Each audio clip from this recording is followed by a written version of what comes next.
Hello, you are listening to Trump Republic Radio. It is August 27th, 2017. I'm your host, Enzo Quesada, and as always, I'm joined by my co-host, Bobby Hester. Hello, everyone. And this week we got quite a lot of different stories to go over, but the first thing that we wanted to touch on, since we live in Texas and everyone's talking about it, is the Hurricane Harvey that's happening right now. Want to tell us something about it, Bobby? Oh, yeah. I mean, we're seeing record amounts of flooding in a lot of areas, especially around the coast in Houston. I mean, Houston alone, they're seeing massive flooding. We're here in San Marcos. We've only kind of gotten the edge of it. Even then, it's been raining nonstop for the last 2 or 3 days. About 3 days. We've had some pretty heavy rain and lots of wind. I know we are kind of walking outside earlier, and we just saw a bunch of, leaves and branches and stuff all over the place. So we didn't get hit as hard as a lot of areas are getting hit, but I know that some areas, they said, with the updated rainfall numbers, are expected to get maybe 50 inches of rain. You know, that's a year, maybe 2 years worth of rain, just a couple of days. And, you look at, the wind speeds that were in Corpus Christi when it was coming through, it got up to around, I think it was 150-mile-per-hour winds. Yeah. It's really destroying the entire coast there. I was in Corpus Christi probably only 3 weeks ago. I can't imagine what it looks like now. Destroyed. Completely different. But, this is one of those things that, for the most part, the state was prepared for it. It's not like it came out of nowhere. And they issued mandatory evacuations. People left. And for people that have been trapped in whatever areas they're trapped in, they had their warnings. But the state even said that if people have vehicles that are able to drive in high water or their own boats, try to help out with rescue operations if possible. It's like a whole Dunkirk thing all over again. Yeah. You got to witness kind of the craziness of people going to the stores and stocking up, though, because that was an interesting thing that happened, Friday? Everyone was just hitting up all the stores. Yeah, it was actually kind of funny because on on Friday morning, I went to a Walmart, and they had lots of water. There wasn't hardly anyone there. I got a couple of gallons of water just in case our power went out. And the guy was like, "Are you stocking up for the hurricane?" And said, "Yeah, might as well get some water." But it didn't seem like everyone was, it didn't seem busy. It didn't seem like they were selling out until that afternoon. My father texted me. He went to the exact same Walmart. This is maybe 6-7 hours later. And he said, "Yeah, they're totally sold out of water. And every single line is completely filled with people stocking up on food." It was crazy just how quickly it changed in one afternoon. And I know you and me, we went to an H-E-B, I believe later that same day as well, and they were completely out of water, and it was packed up with people buying stuff as well. Yeah, and I remember seeing in a couple of local news things, there were H-E-Bs, which if you're not in Texas, H-E-B is our biggest grocery store chain. It's similar to an Albertsons or a Fred Meyer or a Kroger, stuff like that. There was entire H-E-Bs that were just empty of all water at all, and there was photos going around of a 24 pack of Dasani water. It was going for $42 or something. There was hardcore price gouging going on all across the state. Enzo, that's just the free market at work. Supply is down, demand is high, price is going to go up. Capitalism. But yeah, it's been interesting. My mom's been pretty concerned, but yeah, where we are, we're in no danger at all. We're not even in a flood zone for San Marcos, where there are a lot of flood zones in the city. We've seen it flood many times, but even then there hasn't been any flooding in San Marcos. No, and part of the reason why is even though we're getting a lot of rain, it's been kind of over this whole course of 2 days. And they said that the San Marcos area where we're at, it's expected to get anywhere between 7 and 10 inches of rain, but that's through the course of the entire storm. And so it started I think Friday, and it's going to keep raining until Wednesday or Thursday of this upcoming week. Yeah. And so 7 inches over a course of maybe 7 days, an inch a day, isn't going to cause much flooding, even though it's constant. Whereas if you got 2 or 3 inches in just a couple of hours, which is what we've gotten before, that's what causes the real flooding in this city. And even though you're also talking about the rain, you also have to think about the wind. And my father actually said that down in where he's at, they said that their neighbor's tree actually fell over because of the wind and knocked down part of their fence. And that happened yesterday morning before the big part of the storm even hit. Now, what we know of the hurricane at the moment, is it a Category 4 hurricane at the moment? When it made landfall, it was a Category 4 hurricane. By now, as we're recording this on Sunday, it's downgraded just to a tropical storm. However, it is still hovering around the coast region between Corpus Christi and Houston, and they said that it's actually just kind of going to stay in the same spot until around Wednesday before it finally actually moves up north just through the state up towards like Oklahoma and that area there. Yeah. So that's why this flooding and this rain, it's going to continue for the next few days, and it's not going to stop, and it might even get worse. Now, I've seen reports that at least 5 people have been killed so far because of the hurricane. Thousands displaced. I remember seeing at one point that said there was something like 200,000 people had to evacuate the coast alone. So, like, yeah, it's pretty crazy stuff. When I was in Corpus not too long ago, as I said, you know, the entire city was already... It's used to stuff like this. It's already a very beaten, broken down city, but... God, I can only imagine how crazy it was. Because, you know, we were watching the live streams. Most of them were coming out of Corpus, and it was bad. Yeah, they said the last time a major hurricane like this has actually hit Corpus was 40 years ago, back in 1977. Now, they've had smaller hurricanes hit, but a major Category 3, Category 4 to make landfall there, yeah, 40 years ago. So, you know, there are people who are alive nowadays who have never even seen anything this bad in their lifetime. Yeah. It's crazy. I mean, Corpus is only like 3 hours away from us. But, you know, see, it's not far away what's happening at all, but we're not really that affected. I don't know. Any other things you want to bring up on this hurricane situation, though, before we move on? I just wanted to point out that Governor Greg Abbott, you know, he's been great through this whole thing, getting out of there, telling people, you know, thanking first responders, warning people what to do, where to go, evacuations. The federal government has been completely helpful in every regard. It looks like Trump's been on top of this. Yeah, Trump has been very, very on top of this. He's had phone calls to Governor Abbott saying, hey, look, you tell me what you need. We're going to give it to you. Trump even said he's going to be coming here to visit Texas on Tuesday. And he said he wanted to come as soon as he could, as long as it wasn't distracting to like the aid effort or that sort of stuff, which I completely understand. But he said he's going to be coming. Their schedule looks like it's going to be Tuesday. So the worst of it should be over by then. But I doubt we'll be able to see him because he's not coming to this area. He'll be going more probably towards Corpus Christi or Houston or somewhere in between there. But yeah, so he's going to come down and see it firsthand, which actually brings up something that I thought of. You know, back during the election, there was a lot of flooding in Louisiana, especially just over a year ago. Yeah, especially in Baton Rouge about a year ago. And Trump went down there. He and Pence went down there to help with the relief effort for that. And a lot of people completely forgot about that. And Obama didn't. Yeah, Obama didn't go down there, and Hillary Clinton didn't even go down there at that time. But he was the one who went down there to help. And so, you know, he really does care about this sort of stuff. So I'm proud of what Trump's been doing to help this effort. I'm very proud of what Governor Abbott's been doing to help this effort. And, you know, a lot of people have been donating their time to helping people. Even I know the San Antonio Food Bank tweeted out a picture of a bunch of volunteers coming together to pack like boxes of food, non-perishable food for people to give to the people who are displaced. And Trump even retweeted that photo.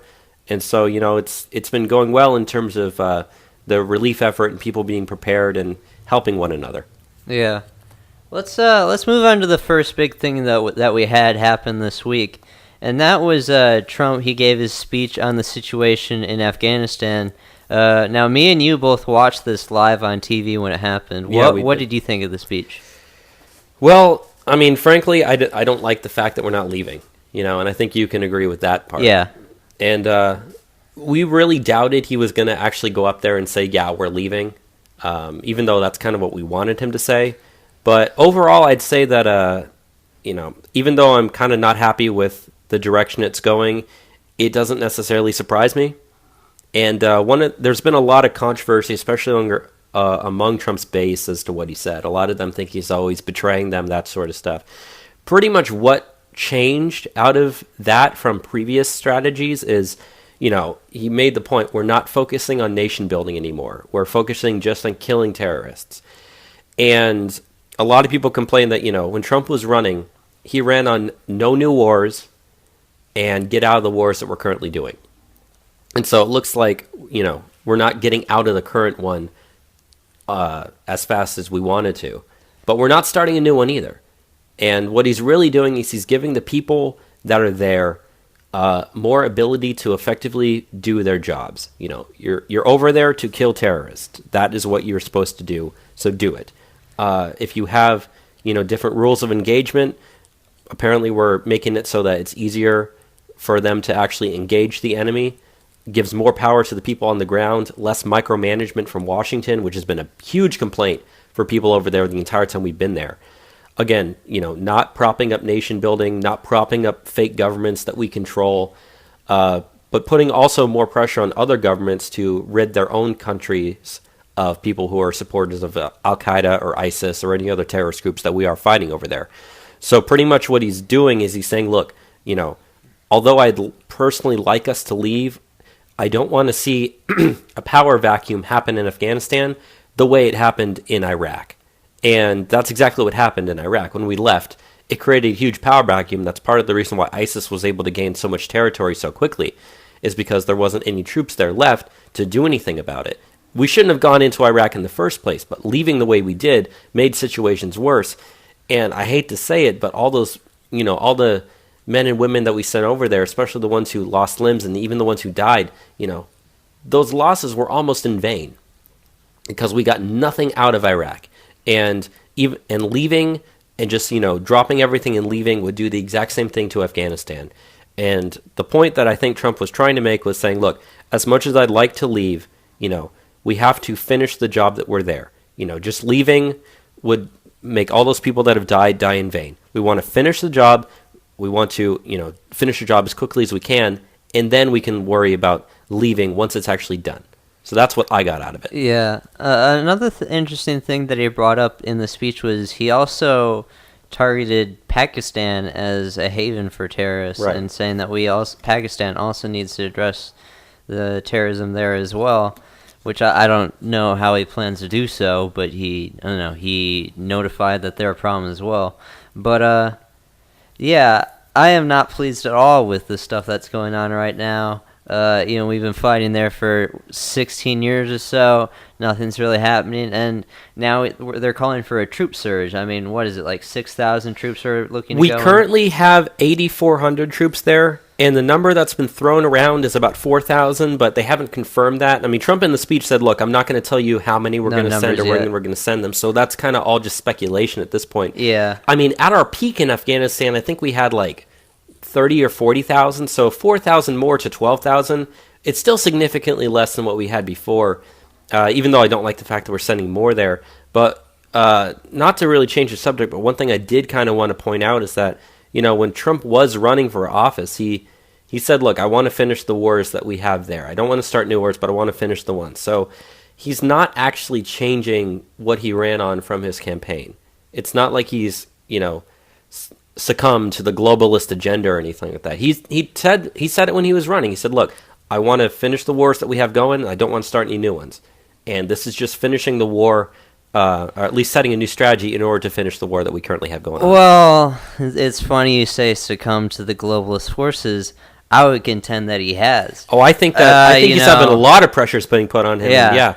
You know, the second now Steve Bannon is out, and instantly he goes out and gives a speech where he says we're going to send more troops to Afghanistan. Well, he never said we're sending more troops. Well, okay, not sending more, but I mean it's probably going to happen. Yeah, we're going to continue the hostilities in Afghanistan. There's a lot of people pleased by those statements, not us. No, but not at all. he is pleasing the establishment. The establishment does want this war, so I don't know. It's frustrating. I guess the speech was okay. I have very mixed feelings about it. Yeah, it seemed like the military generally supported the speech, though.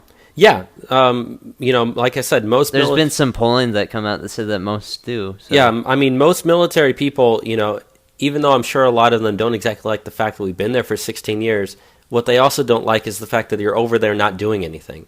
You know, for the most part, if you get someone over there to fight, you want to fight. You want to engage the enemy. You want to kill terrorists. If you're just over there sitting around or helping protect a government, you know, what's the whole point? You know, you want to go over there, engage the enemy, kill the enemy, gather information, drone strike people, you know, enter buildings, capture people, interrogate them, not protect whatever you're over there protecting. Yeah, I don't know. At this point, to say that there are American interests in Afghanistan just seems very absurd to me, and I think most of the public thinks that as well. And he could have gotten a ton of support behind him if he was just willing to say, yeah, we're looking to get out. It's Afghanistan, okay? It's never been in control. The only person who has ever successfully invaded Afghanistan was Genghis Khan. And the only reason he did that was because when he went in, he said, do what I tell you or I will kill you. And he followed up on that promise. Not even Alexander the Great could conquer Afghanistan. Alexander the Great could not do it. The Soviet Union could not do it. And we cannot do it. No.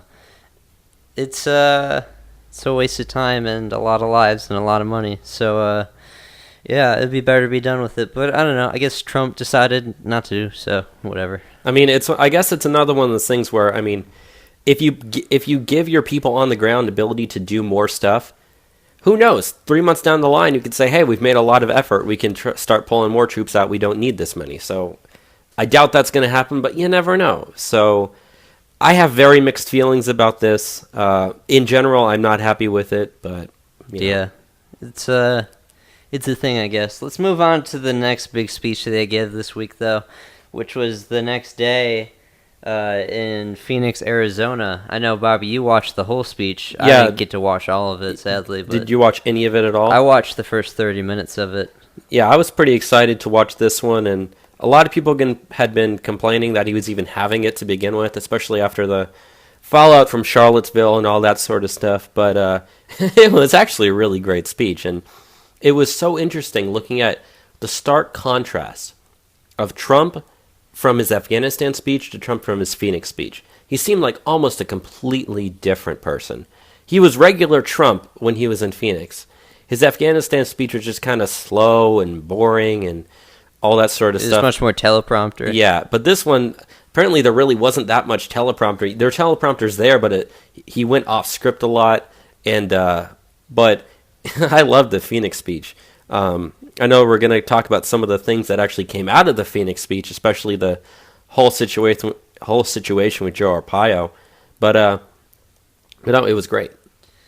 One of the most interesting thing from that speech, which I got to see, was he named Antifa by name. That was the first time he'd ever done that. Yeah, the first time he has ever named Antifa, which sets, I think, a very huge precedent by having a president say such a name of a leftist, And if you remember... violent political group. Yeah, and if you remember, they had that whitehouse.gov petition to label Antifa a terrorist organization. It received 150,000 signatures in 2 days. I believe it's at like 270 now. Yeah, it's over 250,000. But, once it reaches 100,000, the White House has to respond to it. And this happened the exact same day. And granted, that wasn't the White House's response. The fact that Trump was able to actually name them by names, he called them out as anarchists with the black masks and the clubs, assaulting people. Essentially, I kind of have a feeling the White House might actually say, yeah, you're right, these people are terrorists. But that being said, yeah, this is the first time I've ever heard him call it by name.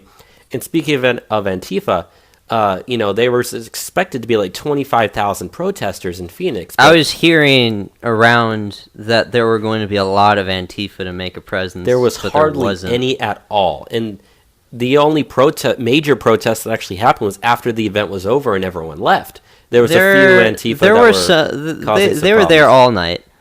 There weren't a lot during the day when people were filing in, and the people that were there weren't Antifa. They were just low-energy counter-protesters. Yeah. Now, when nighttime came, there did legitimately become some Antifa getting out there, and they're throwing stuff at police, and that's when the police started coming in and shooting the tear gas canisters. And what hit the one guy between the legs. Yeah. That guy's been arrested now, so... Yeah, there was a great video, probably the best video that came out all week, of this guy. He kicks a tear gas canister, and then he runs back to his lines, and then he takes a pepper ball right to his left ball, and he just falls over. And then that guy got arrested for felony assault later because he doxed himself. He went on Twitter and said it was me that got hit. Twitter or Reddit, one of those two. But I think it was actually Reddit because I think he was doing like an AMA, like Ask Me Anything type thing. I got hit in the balls. Ask me anything.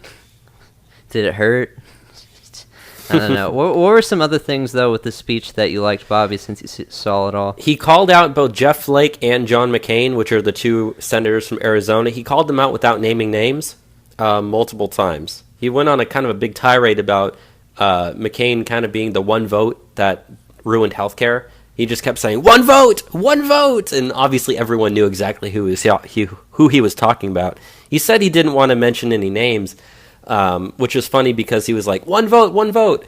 And then he said, yeah, I'm not going to mention any names. And then like 2 sentences later said, oh yeah, and by the way, your other senator, referring to Jeff Flake. And everyone starts booing. And I mean, we're going to talk more about Jeff Flake here later in the show with some polling numbers. But I mean, Trump, he went after both of them, and the crowd loved it. So if only he would have just endorsed Kelli Ward that night, that would have been amazing. I actually, I kind of thought he might have done it. And I'm actually, to be honest, I'm surprised that he didn't at least mention her. I know she was there, and apparently she and a couple other people that were running against Flake met with Trump beforehand. But Trump has actually he's talked about Kelli Ward on his Twitter account. He sent out a tweet saying something along the lines of, glad to see someone like Kelli Ward running against Jeff Flake. So he has praised her before. So, that's just one step short of an official endorsement. Yeah. Was there anything else that you liked about the speech? He talked about a lot during it. He did talk about a lot. He had a whole tirade. Well, not really tirade. He had a whole segment, talking about how the media completely misinterpreted and lied about his statements about Charlottesville. I saw that. Yeah, that was in the first, 30 minutes or so. But, yeah, I mean, in general, I think that's pretty much what came out of it. And then you had, just the normal Trump stuff about, statements that he makes and, how he talks, that sort of stuff. But, yeah, other than that, it was pretty decent, yeah. A lot of people there at that speech. It was amazing seeing the pictures of all of the supporters outside. It was, if you look at the overhead views of the photos that I saw on Twitter, I mean, it looks like a sea of red just from people wearing red hats. Yeah. It was crazy. And they said the line outside was over 2 miles long to get into that whatever building they were hosting that in. And also they said that, with Phoenix, it was hot out there. Trump even made, he joked about the heat. As part of the that's why reason. Antifa didn't show up. He's like, oh, it didn't show up. It's hot outside. But no, it was, you're absolutely right. Yeah. The line was over 2 miles long, and there were hardly any protesters out there, but it said it was 107, 108 degrees, and people were out there for hours. 4 or 5 hours waiting in line just to make sure that they could get in. I mean, when we went to a Trump rally in Houston last summer, the line there was about a mile or so long, and it took us an hour and a half to get in. We barely got in before the thing even started. Hour and a half. It took us around 3 hours to get in. Was it that long? Yeah. Jeez. Well, we were in line for 3 hours. Then we went to the second Trump rally in Austin, That Texas. was only 45 minutes. Yeah, that was 45 minutes, because we showed up super early, and we were able to be almost right at the front in the middle. I mean, our distance to him was maybe 20, 25 feet maximum. Yeah. So we got really, really good standing locations. So, I can understand why people would want to be out there for so long and, wait even through the heat. Yeah, but overall it looked like he gave a pretty good speech from the little bit that I got to saw, and it was just a very high-energy speech. I've seen a lot of people praise the speech. So maybe you want to go out your way and see it at this point. I don't know. I mean, I've always thought Trump is best when he's doing stuff like this, when he's got crowds full of people just talking and being himself. That's when you get real Trump rather than, other situations that he's in. But that's just my opinion. Yeah. Do you want to go into the next thing that we have here? Yeah, let's do it. Yeah, so the next thing that we have here is on Trump is looking to end not only transgenders from serving the military, but completely withdrawing funding for transgender reassignment surgeries. Bobby, can you pull some stuff up on it for us? Yeah, I do. So this was while they were discussing what to do with the transgender military ban, and the Wall Street Journal was the first one to actually report on it. They said that they got a leaked memo. Yeah, they got a leaked memo, and before I actually go on, I would like to say that the official quote-unquote transgender military ban has gone into place just a couple days ago as well. I thought we'd mention that while we're doing this. But the memo, according to the Wall Street Journal, it says, quote, the White House memo also directs the Pentagon to deny admittance to transgender individuals and to stop spending on medical treatment regimes for those currently serving, according to the U.S. officials familiar with the document. So yeah, it looks like for the ones that are still in, and they said that they're not going to kick out the ones that are already serving. It looks like they're going to be at least grandfathered in for now. But they're not going to be able to pay for their surgeries. And I mean, I'm personally okay with not paying for their surgeries. Why is it important to? Like, under what obligation does the United States military have to pay for your reassignment surgery? This is something that you're choosing to do, and it's also not medically necessary to do. I mean, maybe to your freaking feelings it does, but no one cares about those. So, yeah, some pretty great stuff happening right now. Yeah, and also it says that the new policy will allow Defense Secretary Mattis to consider a transgender service member's quote-unquote deployability in deciding whether to oust them from the military. So for the most part, they're going to be allowed to stay in, but if they're not really able to be deployed due to hormone treatments or surgery or whatever, then yeah, it looks like their time in the military is short. But yeah, this is some good follow-up on, what was it, like probably a month now when Trump tweeted when out he that sent thing out, on it was transgender July stuff. 26th when he sent the tweet, so it was just a month and a day ago. Nice. Well, yeah, we're already seeing action on that front as we speak. So, interesting stuff. Yeah. Let's get into the next thing that we have here. The Committee on Arts and Humanities all resigned this week. Except for one person. It's the Committee on Arts and the Humanities, which was led by actor Kal Penn. They wrote a letter, all resign except for one individual. This is an initiative actually set up under Barack Obama. So, yeah, in general, I don't want to fund any sort of arts or anything. So the government wastes enough money as it is. The last thing they need is a committee on arts and humanities to be wasting taxpayer money. Yeah, funding all leftists, to politically express themselves and whatnot the entire time, talking trash on the president. Thanks for, making America great again and leaving the federal government. And apparently there's been this big thing with like all these people that have resigned. They've had like hidden codes in their resignation letters. And like there was one guy, I forget his name, but he resigned from one of Trump's councils, and he made the first letter of each paragraph spell out impeach. And well, in the statement that they released with the Arts and Humanities Committee, it spells out resist with the first letters of all the paragraphs.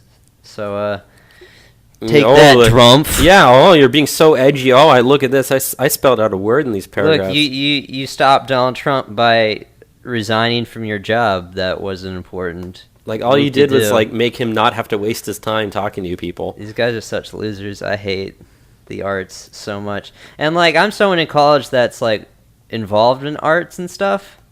So, like, yeah, I know what kind of people we're talking about firsthand. Like, they're the most garbage people in the world. You don't want to deal with people that are in arts. So, yeah, I'm glad that they're not getting federal dollars anymore. No, definitely. It's pretty sweet. Let's get into the last thing we want to touch up on the first things up with the national news, and that is Sebastian Gorka has resigned this week. You got the stuff on that, Bobby? I do, and this is another one of those things that was just super unfortunate. But yeah, this kind of came with all the other people that started resigning around Trump, like especially Bannon and those type of guys. But Gorka decided to resign, and he's been a long-time supporter. And he said, quote, "Given recent events, it's clear to me that forces do not support the MAGA promise are for now ascendant within the White House. As a result, the best and most effective way that I can support you, Mr. President, is from outside of the people's house." So yeah, he's pretty much, admitting that a lot of the anti-MAGA people within the government have, they put so much pressure on the government, so much pressure on Trump that they're the ones who are pretty much winning right now. And the ones who are pro-Trump and pro-MAGA are being forced out any way that they possibly can. And it's extremely unfortunate because guys like Gorka, guys like Bannon, they're the guys I like. They're the guys that are doing the best job. They're the guys who want to make America great again. And other people that are in there don't, especially like General McMaster, who's in there. Like, that guy's one of the worst ones. And so it's just kind of this culmination of all these different events. Just had all the pro-Trump people are saying, we still support your movement, we still support you, but we're not going to be able to do anything with these other people around us having more support. Well, not really have more support, but having a bigger voice, being able to put more pressure on you. That we're going to do everything we can to help you, but we're going to have to do it from the outside. Which there are good things and bad things with that. I think I read they said that Gorka's looking to maybe go to Breitbart along with Steve Bannon. So who just left the White House as well, resigned last week. We talked about We have here a study out of 538. They did a survey of American Republican voters, and they say around 15% would identify themselves as like a Bannonite Republican, which is what Gorka was. And that was the kind of interest I know that me and you wanted represented in the White House. That's one of the reasons why we voted for Donald Trump. And now we are seeing, a mass exodus of people that have our line of thought from the White House. And, both Bannon and now Gorka say that they have more power to change the country being outside of the White House than inside. It makes you wonder what they have planned, because they're not just going to aimlessly leave the White House. No, they, if they really, really wanted to support the president, they wouldn't just leave and then figure it out later. They would want to know exactly what they're doing and how they're going to do it before they leave. Otherwise, they wouldn't have left. And to go back to that poll that you said that showed that 15% of people are considered like the Bannon wing or the Republican Party, they did that by asking 5 core questions. And the people who answered yes to all 5 of those questions were the people who are considered that 15%. What's interesting, though, is they said of all Trump voters, if you look at the people that answered no to all 5 questions, only made up 2% of Trump voters. Yeah. So even though 15% are all 5, you start looking at the people that maybe answered 4 of the 5 yes or 3 out of the 5 yes, you're looking at a vast majority of Trump voters already. So yeah, the Bannon wing of the Republican Party is very, very strong. And if you get guys like Gorka and you get guys like Bannon, and if they, theoretically, let's say they go to Breitbart, they have the possibility of making Breitbart even bigger than it is. I know right now it's already one of the fastest growing alternative media sites out there. And if they can get some... They need to get on TV. That's what they need to do. If Breitbart was able to get a TV station, like, you could surpass... I think they would easily surpass CNN. Without... Just to have like a completely... So many people are not satisfied with Fox News at the moment. That's the thing. I think a lot of people would transition over. I do. Opportunity. I think so as well. I mean, even though Breitbart isn't 100% pro-Trump, it's pro-MAGA is what it is. It's critical of Trump when it needs to be critical, and it praises him when it needs to be praised. Yeah. And, this is my thing about Bannon leaving the White House to go and join Breitbart. He feels now that he has a better ability to put pressure on Donald Trump by critiquing him through Breitbart, writing articles that can be, hold Trump accountable, as opposed to being able to do that in the White House where he's getting droned out. His idea is like, the primaries are coming up in just a couple months. He's going to be focusing on getting candidates that he wants in power and push through his platform and riling our base behind these candidates, which, these are the candidates that me and you have been identifying for the past couple of weeks since we did our big overhaul on it. And I do think it is the right time to focus on things outside of the White House with these primaries coming up. And also, it's good that you mentioned that, because I've been thinking about something recently that I think actually kind of makes a lot of sense, in that, with so many anti-Trump people in the government right now, it's very, very hard for Trump to get anything done at all. But if after the midterms are over, if you can get a few more pro-Trump people into Congress and get some of the anti-Trump people out of there, suddenly it becomes a lot easier to get your legislation passed, to get your, pretty much everything from Trump's, pretty much everything from his platform would be so much easier that, things might be difficult for Trump this first year and a half. But after the midterms, if you can actually score victories, and by all indicators, it looks like we're on that path right now, the next 2 years after that are going to be really, really, a lot easier for him. So things look bad right now with all these people resigning. But, once the midterms are done, and even, that's a year from now, and it's going to be an interesting year until you get to that point.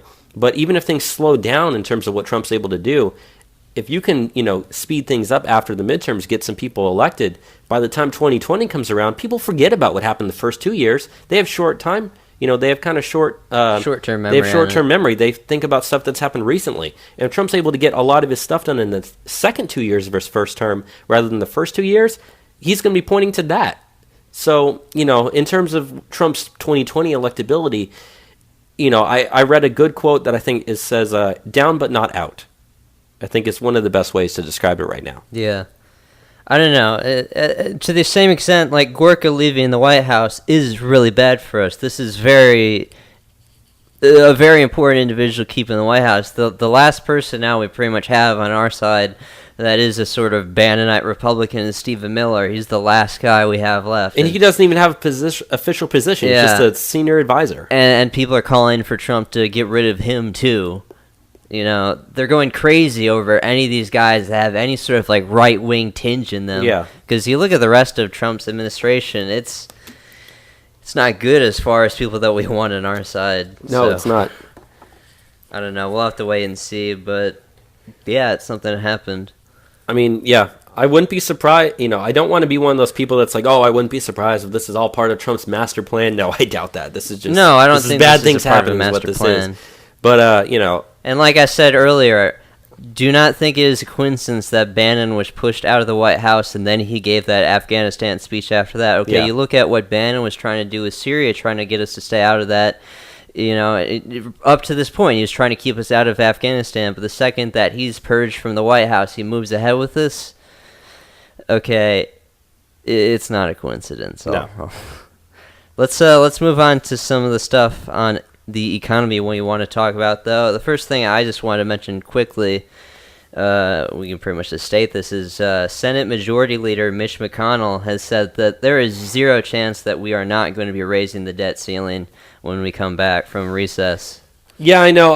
I used to be one of those people that was just really, really angry every time they had to raise the debt ceiling, but I kind of see that as something now that's like, look, there's no sense fighting it, even though I don't like the fact that it happens. They're always going to raise the debt ceiling whenever they need it to be raised. So yeah, Mitch McConnell's saying that there's zero chance that they're not going to raise it.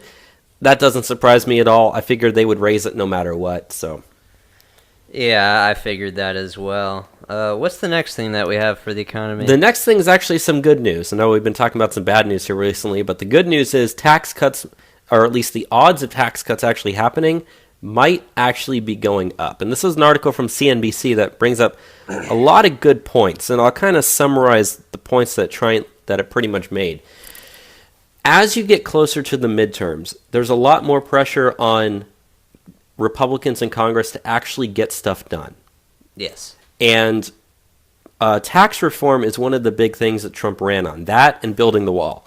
And, you know, even the wall is currently sort of under construction. I know that there was that delay, but the House even passed that bill to fund it, and that's going to go to the Senate. But in terms of tax cuts and tax reform, which is the thing that Congress is going to be working on once they get back. And also, me and you, just to bring up a second, we did an entire midweek show on tax reform. That was our last midweek show. We did that about a week ago. We cover every single thing that Trump, advocates for in that plan. If you want to know what is in his tax reform plan, you can go listen to that.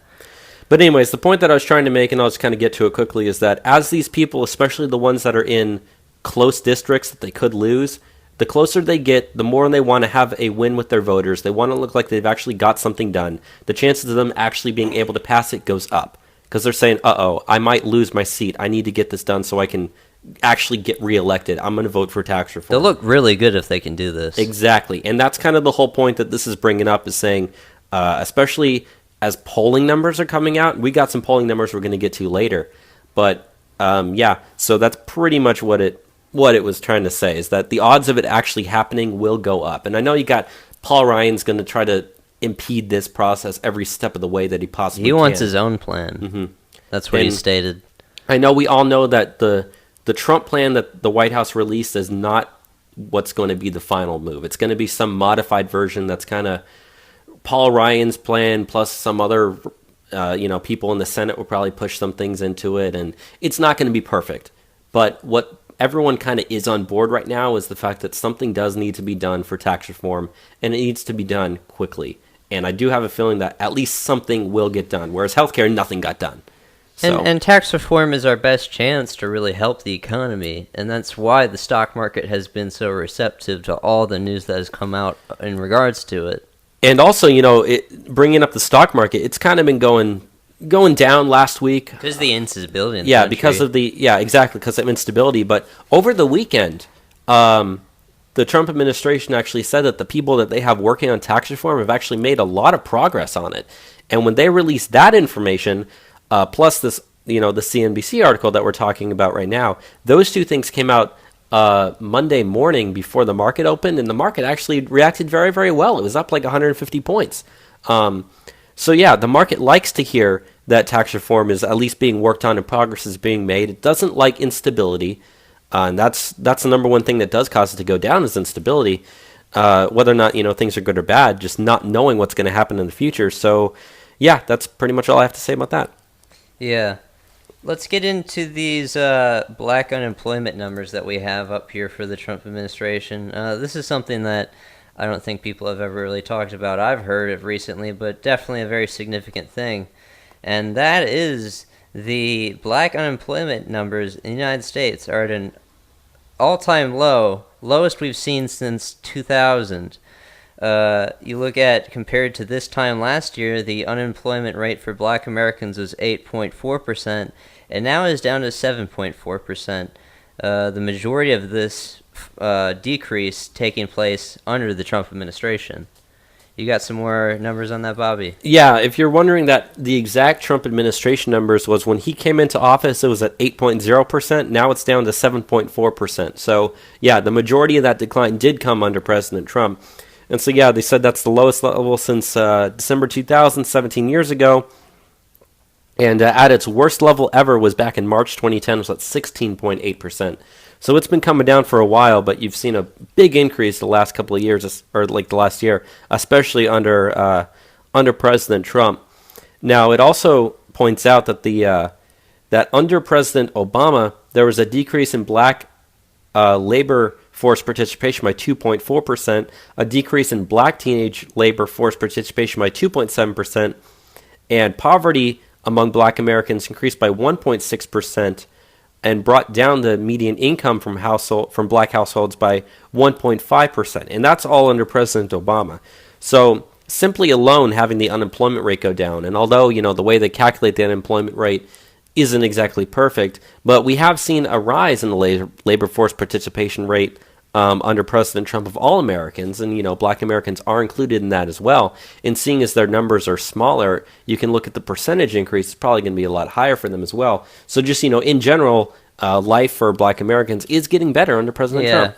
Which is funny to say when for no apparent reason they always say like Donald Trump hates blacks or something, but Donald Trump's presidency has been good for the black community, like objectively. I mean, arguably, like I said, if you just go by percentages, arguably it might actually be better for the black community than other Americans. Yeah. Since they're the ones that get hit hardest by this type of stuff, they're the ones that get helped most by this type of stuff as well. By the jobs that we brought in, a lot has been through manufacturing, and the black community does use a lot of those manufacturing jobs.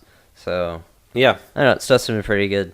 Let's go into the last thing that we have here in the economy, and that is consumer comfort is at a 16-year high. Yeah, consumer comfort is very similar to stuff like consumer confidence, but in terms of actually consumer comfort, pretty much what it does is it's a measure that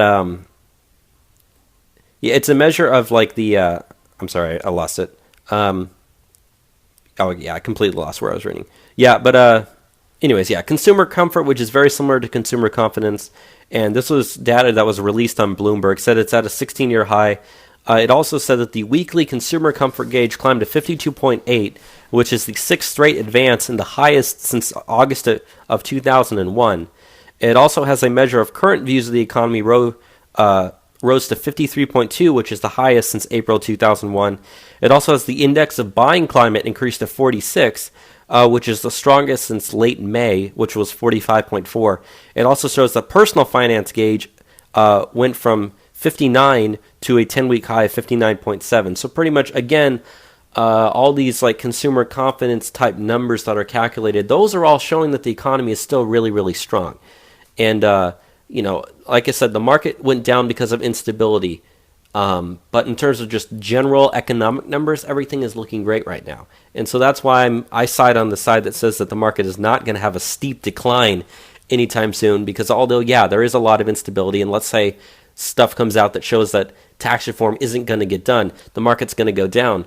But the market doesn't only react to one thing, it reacts to a lot of things. And if everything else shows that everything is still good, it's not going to go down as much. So Yeah.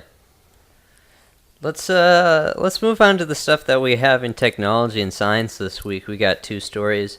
The first one was Elon Musk and 115 other tech leaders have recently released this letter calling for the UN to ban killer robots. Quote, this is from the letter. We need to make decisions today choosing which of these futures we want.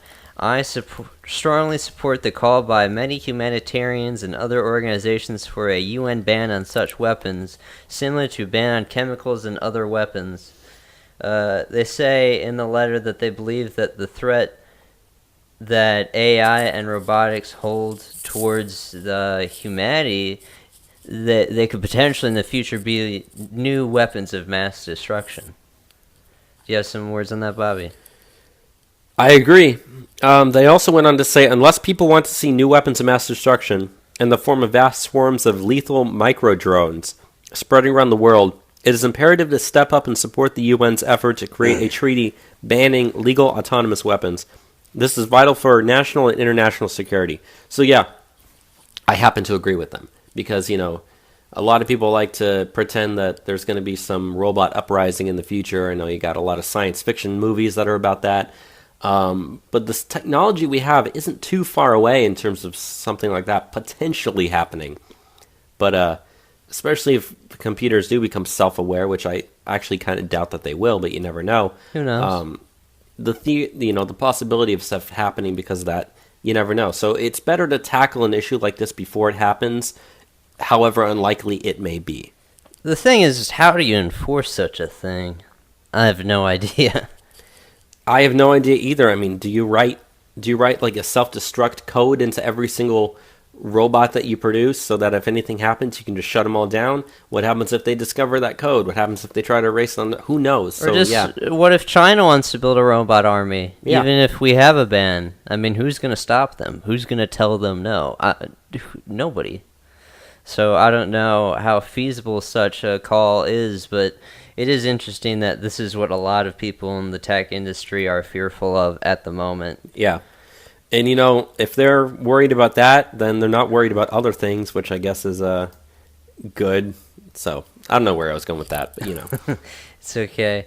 Let's get into the other thing that we have story-wise this week for technology and science, and that is there were a group of scientists this week that were able to remotely hack a brain. Do you have the story on that, Bobby? Well, you read the story, that I didn't, so. Oh, yeah. So, this happened out of the University of Buffalo College Arts and Science. It was led by a physics professor named Arnd Prale, who's a doctor, he's his PhD. And they focused on something called magnetic thermal stimulation. They were able to take like a pretty like non-invasive procedure where they're able to go inside the brain of these mice, and they attached like they built DNA strands and nanoparticles, and they attached those to specific neurons, so they were able to control the brain of these mice, and they are able to make the animals, remote control them to run around, to freeze, for their limbs to all lock up, for them to turn around, run, and everything. They were remote controlling these mice. And they said, even though mice are, on the low end, this is something that very soon we should be able to do with humans as well, which is interesting, very, very interesting. I don't know. The possibilities of that going wrong on humans is so much, and the fact that you have actually something that even exists and works, God, I'm so skeptical of wanting to even see that happen for humans. Yeah, but they say what they are looking for in the far-reaching implications of this research is potentially being able to tweak our brains to eliminate mood disorders within people. I mean, I guess in that regard, it would probably be pretty good, especially if someone does have a mood disorder or even, a mental disability. And I mean that in, with a very, very broad brush painting that picture. You could theoretically help people, and who knows what else you could do. So yeah, I do see a lot of the positives, but it's one of those things where it's like, yeah, what happens if this gets in the wrong hands? I guess, you would still have to have the minimally invasive procedure in order to get it done. So it's not like it's something that just everyone's going to start having their brains being controlled by whoever's behind a computer. So yeah, I can see the positives of this. I'm just kind of, I'm skeptical of all this sort of stuff just in general. But yeah. Interesting stuff. Nonetheless, though, I would have been pretty freaked out personally if I was watching these mice being controlled by the scientists. But I don't know. I guess it's something they're doing. Yeah. Let's go on to immigration now, though.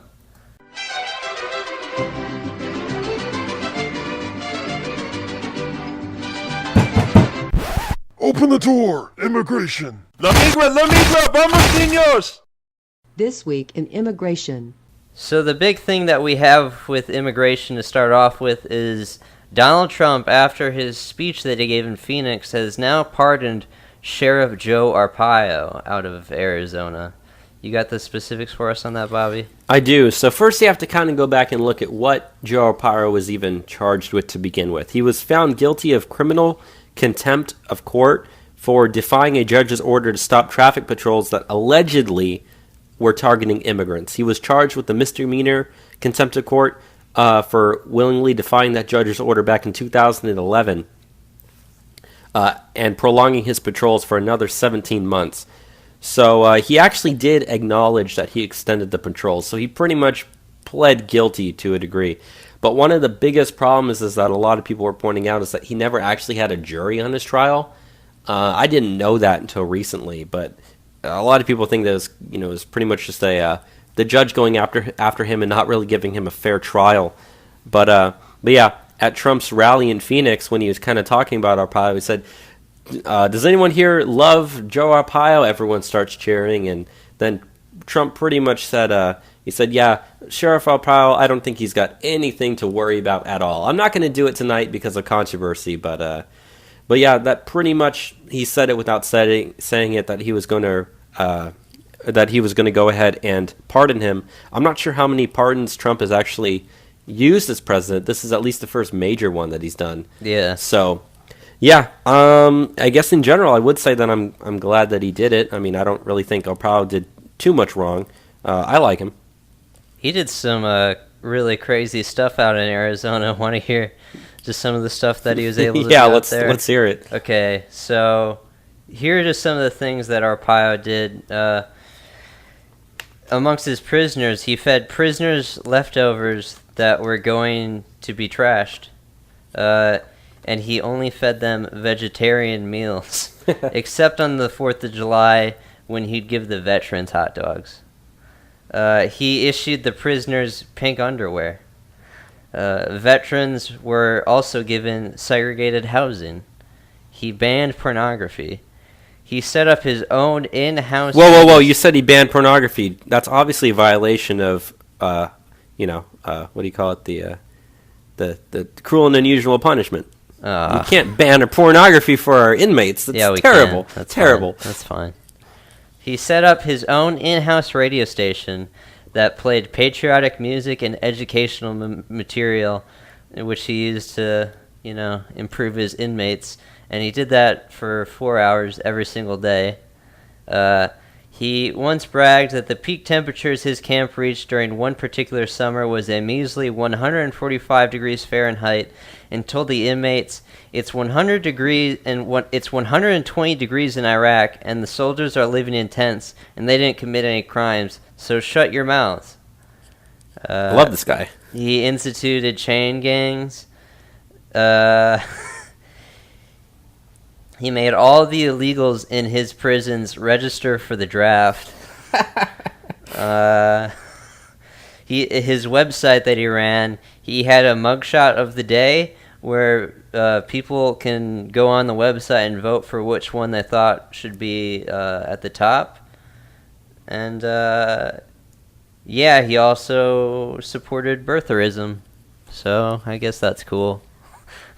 But yeah, very, very intense, crazy dude, cracking down on illegal immigration. But he was doing it out there in Arizona for 25 years, and he turned Papers, Please into an art form, so to speak. So some good stuff happening out there. It's sad what happened with their Paper, Please sort of legislation they had in Arizona. we're trying to get that here. SB4 is supposed to start September 1st, actually. Yeah, so we're really, really close to it. Yeah. Can't wait for that. But, yeah, Joe Arpaio has been given a pardon. The media has lost their mind. I know Slate has an article that said that this is Trump's first verifiable impeachable offense. Ooh. I'm just, whenever these individuals on the left get really mad about something like Joe Arpaio being pardoned, I don't know, it just makes me happy. It makes me know that we're doing something right. I can't really hate the thing that happened. Do you have anything else to say on the matter? Or? Oh, I would also just like to point out that, the people on the right who are criticizing him are the usual suspects. Lindsey Graham, John McCain. Paul Ryan and Jeff Flake. I'm not sure what Mitch McConnell said. I'm not really sure if he said anything. But, yeah, the fact that both Jeff Flake and John McCain both call him out on it, like I said, we're going to get to their numbers here in a bit for their polling numbers. But it's not looking good for the anti-Trump people, especially when they start making stupid statements like this when he does something good. No. Let's go on to the next thing that we have here, and that is Trump has threatened a government shutdown over the border wall. Now, this is something he said in his speech in Arizona. That's literally it. I mean, that's essentially all there is to this story. Is during the speech, he said, let's see what he actually said. He said, "We are building a wall on the southern border, which is absolutely necessary. Let me be very clear to Democrats in Congress who oppose a border wall and stand in the way of border security. You are putting Americans' safety at risk." And then he said something along the lines of, he said, "The obstructionist Democrats would like us not to do it, but believe me, if we have to close down our government, we're building that wall." And that's essentially it. There's been no other comments about it. There's been no other clarifications on it. But the media's just gone crazy, being like, "Oh my God, Trump is threatening to shut down the government to fund the border wall," when it was just kind of an off-the-cuff remark at his rally. And just kind of, threatening to say, "Hey, look, we're taking this seriously." I know Chuck Schumer is really pissed with that statement. Oh, of course Chuck Schumer would be. Also, Paul Ryan was pretty mad. I mean, they're both Democrats, so. Yeah, pretty much. Well, one is. They pretty much both are. So, but yeah. But I mean, this is... I'm down with this. Let's have a government shutdown for the border wall. I mean, this guy was elected to build a wall. That's his, that's the biggest reason why he was elected. You either do this or, get out of office, because Trump, this is what we sent you to office to. Build a goddamn wall. I want my wall now. And, government shutdown, it only shuts down about, 12% of the government.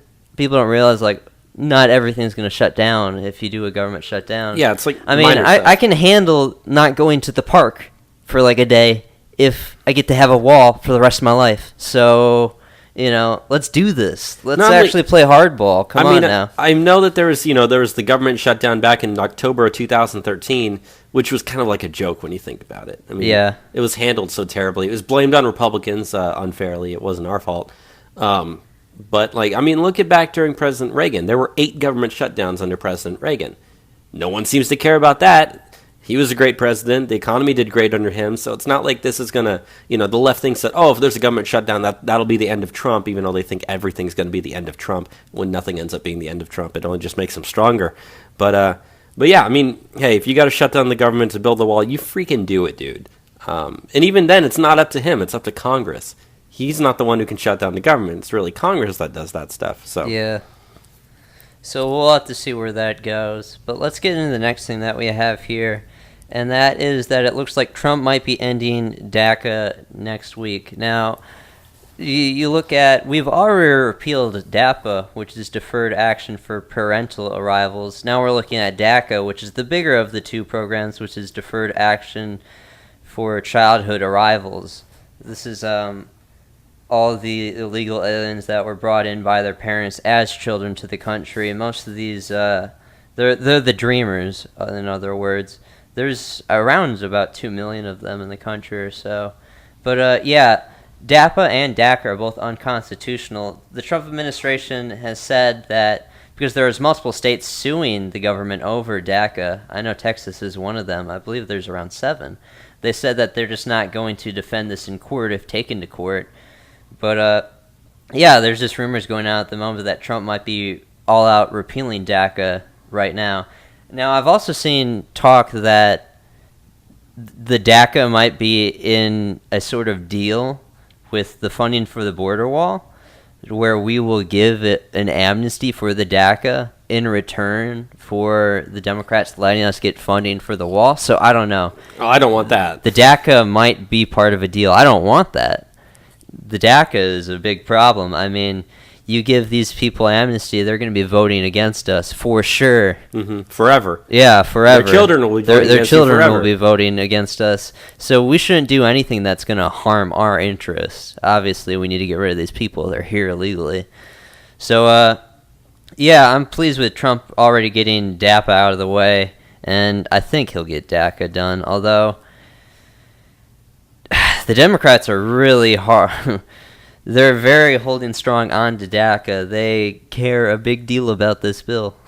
Hey, if it weren't for like 3 Republicans in the Senate, it wouldn't matter what any Democrat thinks. We'd pass everything, because at least the House seems to be more pro-Trump's agenda than the Senate is in terms of the Republicans in there. Yeah. So, like, you know, if you said, I want to end DACA, like right now, no one's going to say anything negative about that in the right, except for like 3 or 4 people. And, like, unfortunately, they're the ones that control everything. So that kind of goes back to the point that I made, that's saying, hey, look, you know, you might not be able to do a lot of this stuff right now, but 2 years from now, I get some more people in office. Hey, look, you can finally do it. But yeah, I mean, yeah, I want DACA gone. I hope that Trump does cut it completely. The other option, I guess they said, was also just letting it expire. I don't know how long it would be until they would let it expire. That wouldn't be something that I wouldn't want to see either, because I want it gone as soon as possible. But yeah, I'm pleased at the fact that they're at least going after it. So that's all I have to say about that. Yeah.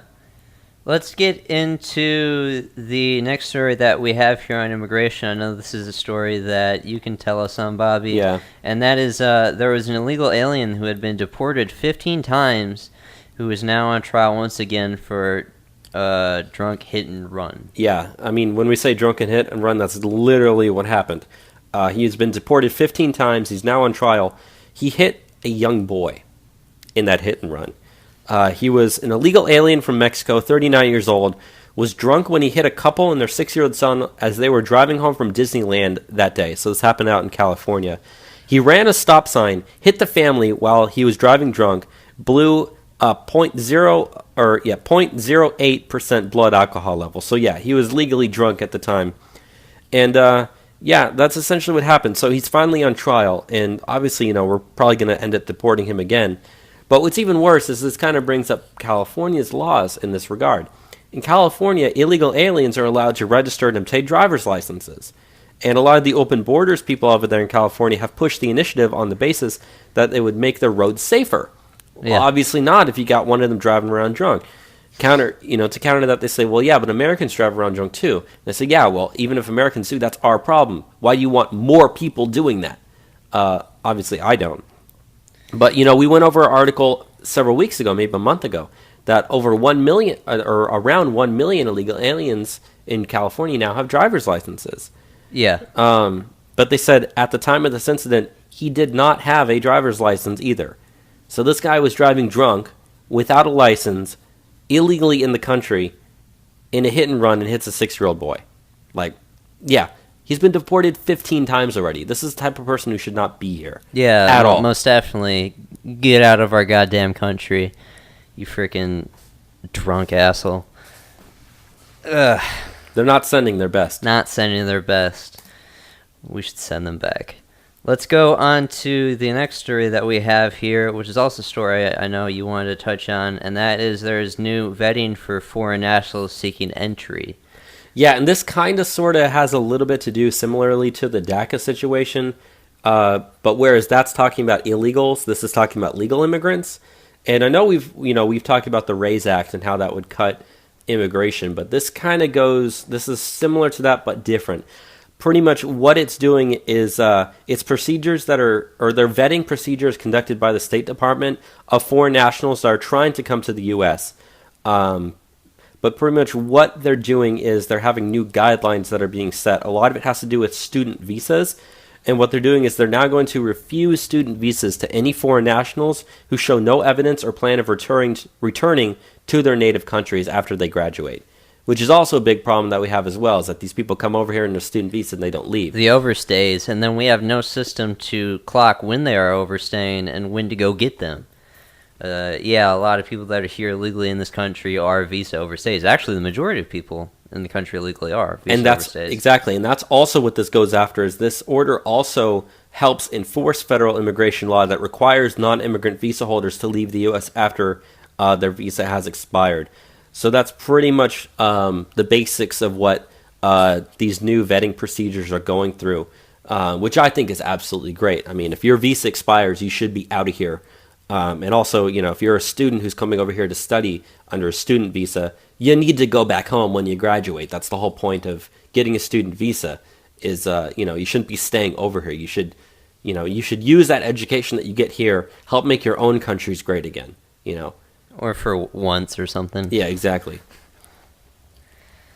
But, do you want to go into this last story that I have here that is very upsetting? Yeah, go ahead. Okay, so this is out of Sonoma County in California, so another California legal alien horror story.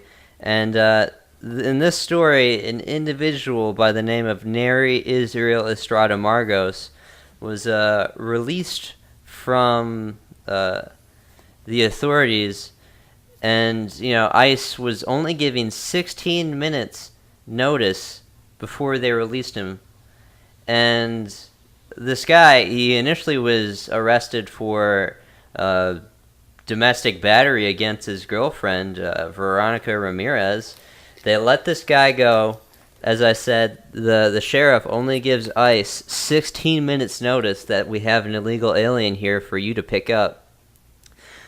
They let this guy go back on the street. This guy goes out, and despite having a restraining order from his girlfriend, he goes out and kills his girlfriend.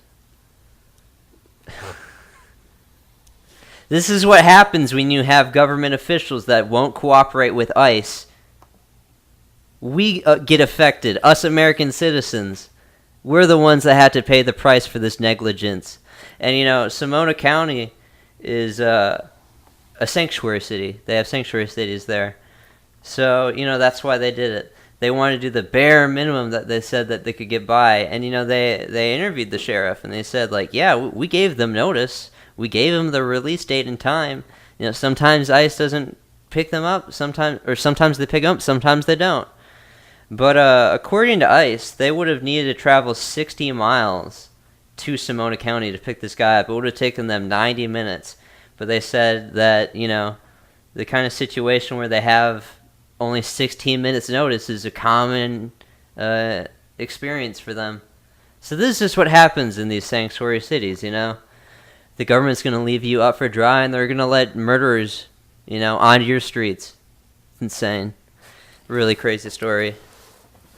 Any comments on it, Bobby? Or? I was just going to say, that's kind of the whole reason why I'm glad that Texas passed SB4 is you make sure that stuff like this doesn't happen. People are forced to cooperate with immigration authorities, otherwise you're getting arrested too. Because, when the administration used to give the declined detainer reports, which would show which, cities and counties are refusing to accept ICE detainers, Travis County, 30 minutes north of where we live, they were notorious for this stuff. Every single week they would have 50 different names of individuals they just let go instead of giving them over to ICE. And it's usually not for just small things. It's for assault or sexual assault or hit and run or drunk driving and all this stuff.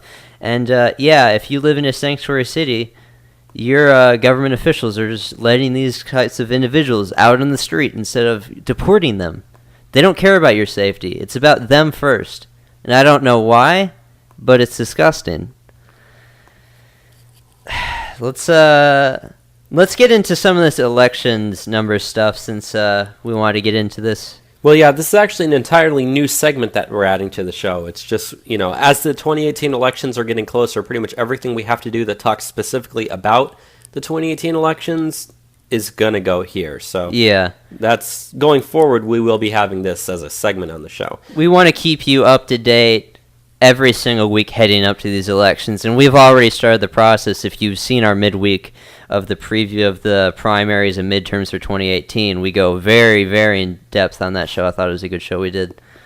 But anyways, the first thing that we wanted to talk about is polling numbers out of Arizona, specifically with Jeff Flake and with Kelli Ward. Now, Kelli Ward is the pro-Trump Republican who's running against Jeff Flake, who is very anti-Trump. We talked about last week, I think, that Jeff Flake's approval rating in his state's only like 18%. So, he's very much unliked. He's against Trump's agenda. Trump called him out on Twitter. Trump has praised Kelli Ward. Trump called out Jeff Flake at his rally in Phoenix. And you'd think that, okay, that means that Kelli Ward probably is going to be doing well. And remember, Kelli Ward faced off against John McCain in 2016, but she lost in the primary. This time it's looking a little bit better, because the most recent poll that was taken has her up 14% over Jeff Flake in the Republican primary. Nice. 14%. So, and that was, again, in a head-to-head. And actually, no, that wasn't even the head-to-head matchup. That was with Jeff Flake, Kelli Ward, and quote-unquote other candidates, and then just don't know. Now, don't know was 24%. Kelli Ward was 43%. Jeff Flake was 28%. So you can do the math there. But then they also had another question talking about one of the other candidates, who I guess is Kristen Sinema, who is in the general election. Looks like she's going to be the Democrat candidate.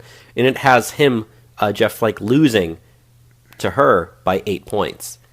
So Kelli Ward wins? It doesn't have a Kelli Ward versus her question. But that just shows how unpopular Jeff Flake is right now. And we were talking about on our midweek, when we were talking about 2018 election, that Jeff Flake's seat is likely one of the most possible seats to actually lose. It looks like that's going to be the seat that could be lose in the general. But if you can get someone like Kelli Ward in there to replace him in the primary, number one, that gets rid of an anti-Trump person. Yeah. And Kelli Ward is very pro-Trump. Very pro-Trump. And, if you think about it this way, Kristen Sinema, the Democrat, I figure any Democrat's going to be anti-Trump. But Jeff Flake is also going to be anti-Trump. So even if he lost to her, either way you're going to get an anti-Trump person in there. So Kelli Ward is your best shot to get a popular pro-Trump person in there who has a very good chance of winning. The way it looks right now, she's going to win that primary. Do you know when the primary is in Arizona? The primary for Arizona, this article right here does not say the exact date, but if I remember, don't quote me on this if I'm wrong, I think it was in maybe April or May of next year. I should have looked that up beforehand, but yeah, it's still got a while until their primary happens, but this early in the game, she's up by that much of a lead.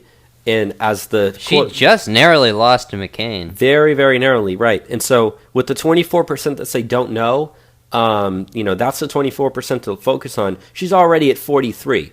And that's people that are going to support her. So all you really need to do is get, 7 or so out of that 24, puts you at 50%. Head-to-head matchup, that wins you the race. Yeah. So really good stuff right there. Yeah, so very promising as of right now, it looks like she's going to do it. It looks like it. We might have Senator Kelli Ward in the future, which would be amazing. I would love replacement. I would love it. Let's move on to the next story that we have here, though, for election news. Right. The next story is out of Nevada. We have poll numbers for the Republican primary there. Now, the Republican that they have there is Dean Heller. Now, he's not exactly completely anti-Trump, but for all intents and purposes, he is anti-Trump. He's not a very strong Republican. He's not very popular, but the pro-Trump candidate that's challenging him is Danny Tarkanian, and he's running against him for the Republican primary there. New poll numbers out of him for GOP voters in Nevada have him up by, want to take a guess, Enzo? 8 points. 8 points. 8 points. So right now, both pro-Trump candidates in both Arizona and Nevada have leads over the current incumbent senators in the Republican primary alone. So yeah, if people hated Trump, why are the pro-Trump people doing really, really well in the polls so far? It looks like there's a possibility that, depending on where that goes, we might actually be able to unseat 2 anti-Trump Republicans in the primaries alone, which would be very, very good news. Which should be amazing. Yeah. Now, Dean Heller's approval rating is only 34% among Nevada Republicans, 48% disapprove.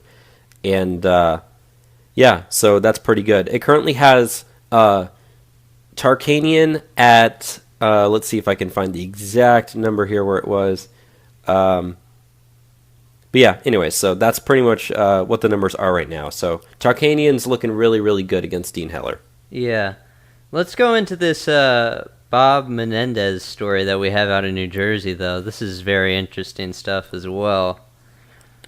Yeah, so Bob Menendez, the current New Jersey senator, he's going to be going on trial to face corruption charges starting in September. So that's actually something that's really, really interesting. Now, apparently what happened is, if I can actually find it. So, yeah, he's going on trial for corruption, and this article for me is not loading, and I apologize for that. But I'm not entirely sure what he's going on corruption charges currently.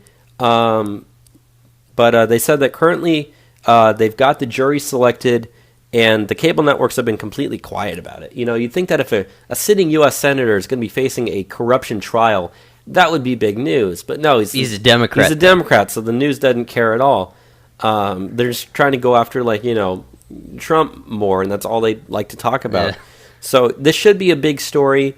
We'll have more information. But Menendez, he's running for re-election in 2018. That's and his right. approval rating is only 40% or so at the moment. So, you know, this is going to play into it as well. Now, New Jersey is not a good state for us in general. No, Republicans don't often win anything in New Jersey. I'm surprised that their governor is even Republican, even though he's a terrible Republican. Terrible. But no, I mean, having your sitting Democrat senator on trial for corruption, that plays negative into the mind of voters. And so I'm not going to say that that's going to help the Republican candidate out very much. But you might have a different candidate altogether there. That's right. why this matters. Right, and so that might make it closer. And, you know, I don't want to be one of those people that's like, oh, if you still lose but it's close, it's a moral victory. No, it's not. You still lose. You don't get your stuff done. But, yeah, so it'll be interesting just to see where this goes and how that affects the minds of the voters out in New Jersey. Hopefully it affects them negatively. Again, I'm not entirely sure how much the corruption trial is actually, like, what the details behind it, because my article never loaded. But, yeah, that's pretty much what I have to say about that. Yeah. Let's go into the next thing that we have here now, and that is the U.S. has 3.5 million more registered voters than adults. Now, remember when we talked about how California had, like, several million more registered voters than it does? I think like 2 or 3 weeks ago we talked about that on the show. Well, according to new U.S. Census data, it shows that America, in general, the entire country, has more registered voters than actual live voters, by 3.5 million. And so that's really, really bad when you think about it, because, you know, if you add up the total number of, you know, registered adults to vote, you know, if you have okay, I'm going to scratch what I said. I'm going to re-say it again. You look up the total U.S. voting age population and the total number of people that are registered to vote. That number of people registered to vote is 3.5 million more. That's where voter fraud occurs. That's where the potential for voter fraud occurs. They also found out that when looking state by state, 462 U.S. counties had registration rates exceeding 100% of all eligible voters. And that added up to 3.5 million people. And they said that there are 21 states that don't have that many people even in them to begin with. And so... Where are these numbers coming from? This is from Judicial Watch. Oh, okay. And it was reported by the National Review's DeRoy Murdoch, apparently, is the person who did it. And they got the data from the U.S. Census Bureau's American Community Survey, along with the Federal Election Assistance Commission. So... You know, we talked about how California has 11 counties that total and add up. But, you know, United States total has 462. So a vast majority of those are not even from California. Yeah. It's from all over the place. So, yeah. There's over-registration problems everywhere. Yeah, and speaking of over-registration problems, We also have new data coming out of the Interstate Voter Registration Cross-Check Program, which was launched in 2005 by Kansas Secretary of State Chris Kobach, who is currently along and part with Vice President Pence looking over the Voter Fraud Commission. And they found that there are 7.2 million duplicated voter registrations in multiple states. So, like, let's say you're registered to vote in Texas, but you move to Colorado. You know, you might re-register to vote in Colorado, but your registration in Texas, you know, it doesn't necessarily get erased. It didn't get erased. So theoretically, a person might be able to, you know, have voter fraud occur from that. And they found there's 7.2 million duplicated voter registrations. This is the type of stuff that Pence and Kobach are going after through the Voter Fraud Commission. This is the stuff that they say doesn't exist at all either. Yeah, you know, when someone dies, they should be immediately removed off of those voter rolls. If someone re-registers to vote because they move or something, that old registration needs to immediately be taken off. That's how you end up with 3.5 more million registered voters than voting age people. That's how you end up with 7.2 million duplicate voter registrations across the country. That's so much of a potential for voter fraud to occur. And, you know, when I'm a business student. When we learn about fraud, a lot of fraud is the potential for fraud to even happen. Whether or not fraud even happens, you want to go after the potential. This is removing the potential. This is making sure this stuff doesn't happen. Because if it's there, then you know that people are going to be taking advantage of that and voting multiple times, or at least allowing multiple votes to happen, whether or not it's the actual person doing it. So yeah, this is a huge problem. And if they can tackle this program, or at least tackle a lot of this problem before 2018, that would be great. Yeah, it's a matter of voter integrity in elections. I mean, we've been reporting on voter fraud nearly every single week we've done this program. We've done so many stories on different places that, you know, we have arrests for people running this sort of scheme like they did out of Dallas, or we have studies that show, you remember the one with, 2008? Yeah. They found it was, 5.7 non-citizens voted? Yeah. In the general election? Okay, this stuff is happening a lot. And the Democrats only say, no, it doesn't happen because it benefits them immensely. Exactly. And also, they said that the states with the greatest number of registration duplicates across state lines were Georgia, North Carolina, and Illinois. Now, it also shows that there are 916,000 people that appear to be registered multiple times within their current state of residence. So 7.2 million, you know, out of that you have, let's say roughly 1 million of that 7.2 is interstate. So everything else is like within the state. They said that nearly 68,000 registered voters across 28 states had, quote, invalid dates of birth, a category that includes missing, incomplete, or placeholder birth dates that are current there. It also found that 32,000 registered voters appeared to have invalid social security numbers tied to their voter records, which could be either from clerical mistakes or fraud. So, you know, not only do you have 7.2 million people that are, you know, registered to vote in either multiple states or multiple times within their own state, that's terrible. Yeah, crazy stuff. Let's get into the last thing that we have here as far as the elections goes. I know this is something you want to talk about, and that is a federal judge strikes down the new Texas voter ID law. Yeah, this is something that was not surprising when you look at it. Obviously, you know, Texas passed its voter ID law back in 2011, and it's kind of had like legal battles ever since then. But what they currently did was they added something earlier this year, earlier in 2017. It was called Senate Bill 5. What it did was it added the number of legal identification cards that can be used. Like currently you can use the driver's license or a military ID or an ID from like concealed carry or, you know, stuff like that. But one of the things that wasn't added that they re-added was passport books and passport cards.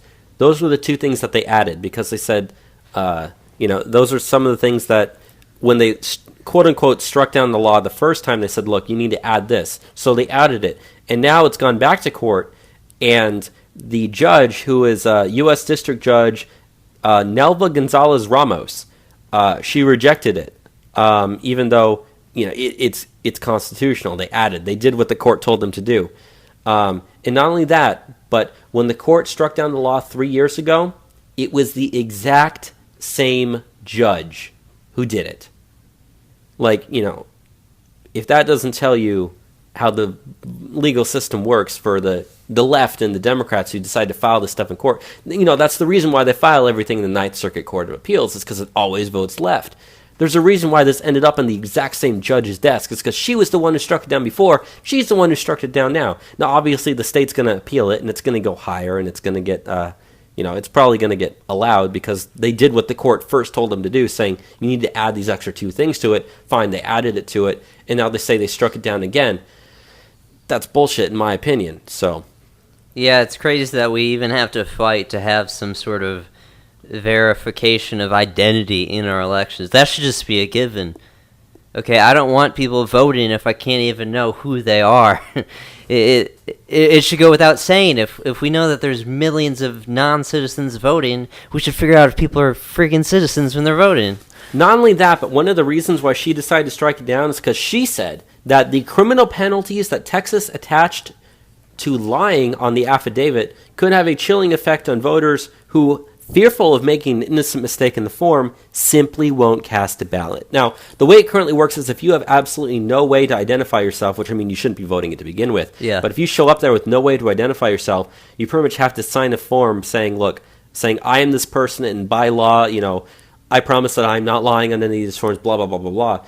But if you do end up lying on that form, the penalties are extremely severe. It's voter fraud. Which, they should be extremely severe. Because, yeah, you are committing voter fraud at that part. But she's saying, if people are fearful that they make a mistake on that thing, they might not even want to cast a ballot to begin with. Good. They shouldn't be voting in the first place, in my opinion. But, this judge is an idiot. I'll go on record to say that. So, but then she goes on to say, it's discriminatory most against, Hispanics and African Americans. How hard is it to get a frickin' ID? Yeah. Any form of ID. If you look at the list of IDs that are acceptable, it's massive. That's always the excuse they say, it's going to affect minority communities because they can't get IDs. Okay, I want to challenge these people. Just go up to any sort of black dude and just ask them, you have an ID or not? And just say to them, 10 out of 10, they're going to say yes. Yeah. That's the thing. You just tell them, these leftists don't think that you have the ability to get an ID because you're a minority. Not only that, but, they're like, oh, well, it costs money to get an ID. So, that's a poll tax. Even then, Texas issues a lot of their IDs for free. You can get an ID in Texas for free. They had an election here in Texas where they were doing these, you need an ID to show it. So they actually went out to these, lower income communities and set up places where they were giving away free IDs. Yeah. And still, that's not enough. It's not enough. Oh, because but if you want to get, they're busy? But if you want to get a driver's license, you got to wait 3 hours at the DMV. Well, you got to do that anyways, you retard. If you got to go out and vote, you're going to be waiting a couple hours in the voter line anyways. Or at least every time I go to vote, I have to wait in the line. It doesn't take me that long. Well, you probably vote early, right? Yeah. Well, that's why. I vote early too, but even then. Whatever. But you got months between elections. Prepare yourself. Yeah, if you're... This is not something that's coming out of nowhere. Yeah, if you're the type of person who doesn't prepare yourself for that sort of thing, frankly, in my opinion, you shouldn't even show up to vote. Just don't. Just don't do it. Don't ruin our voting process. Don't vote in my elections. Yeah. That's my opinion. It's ridiculous.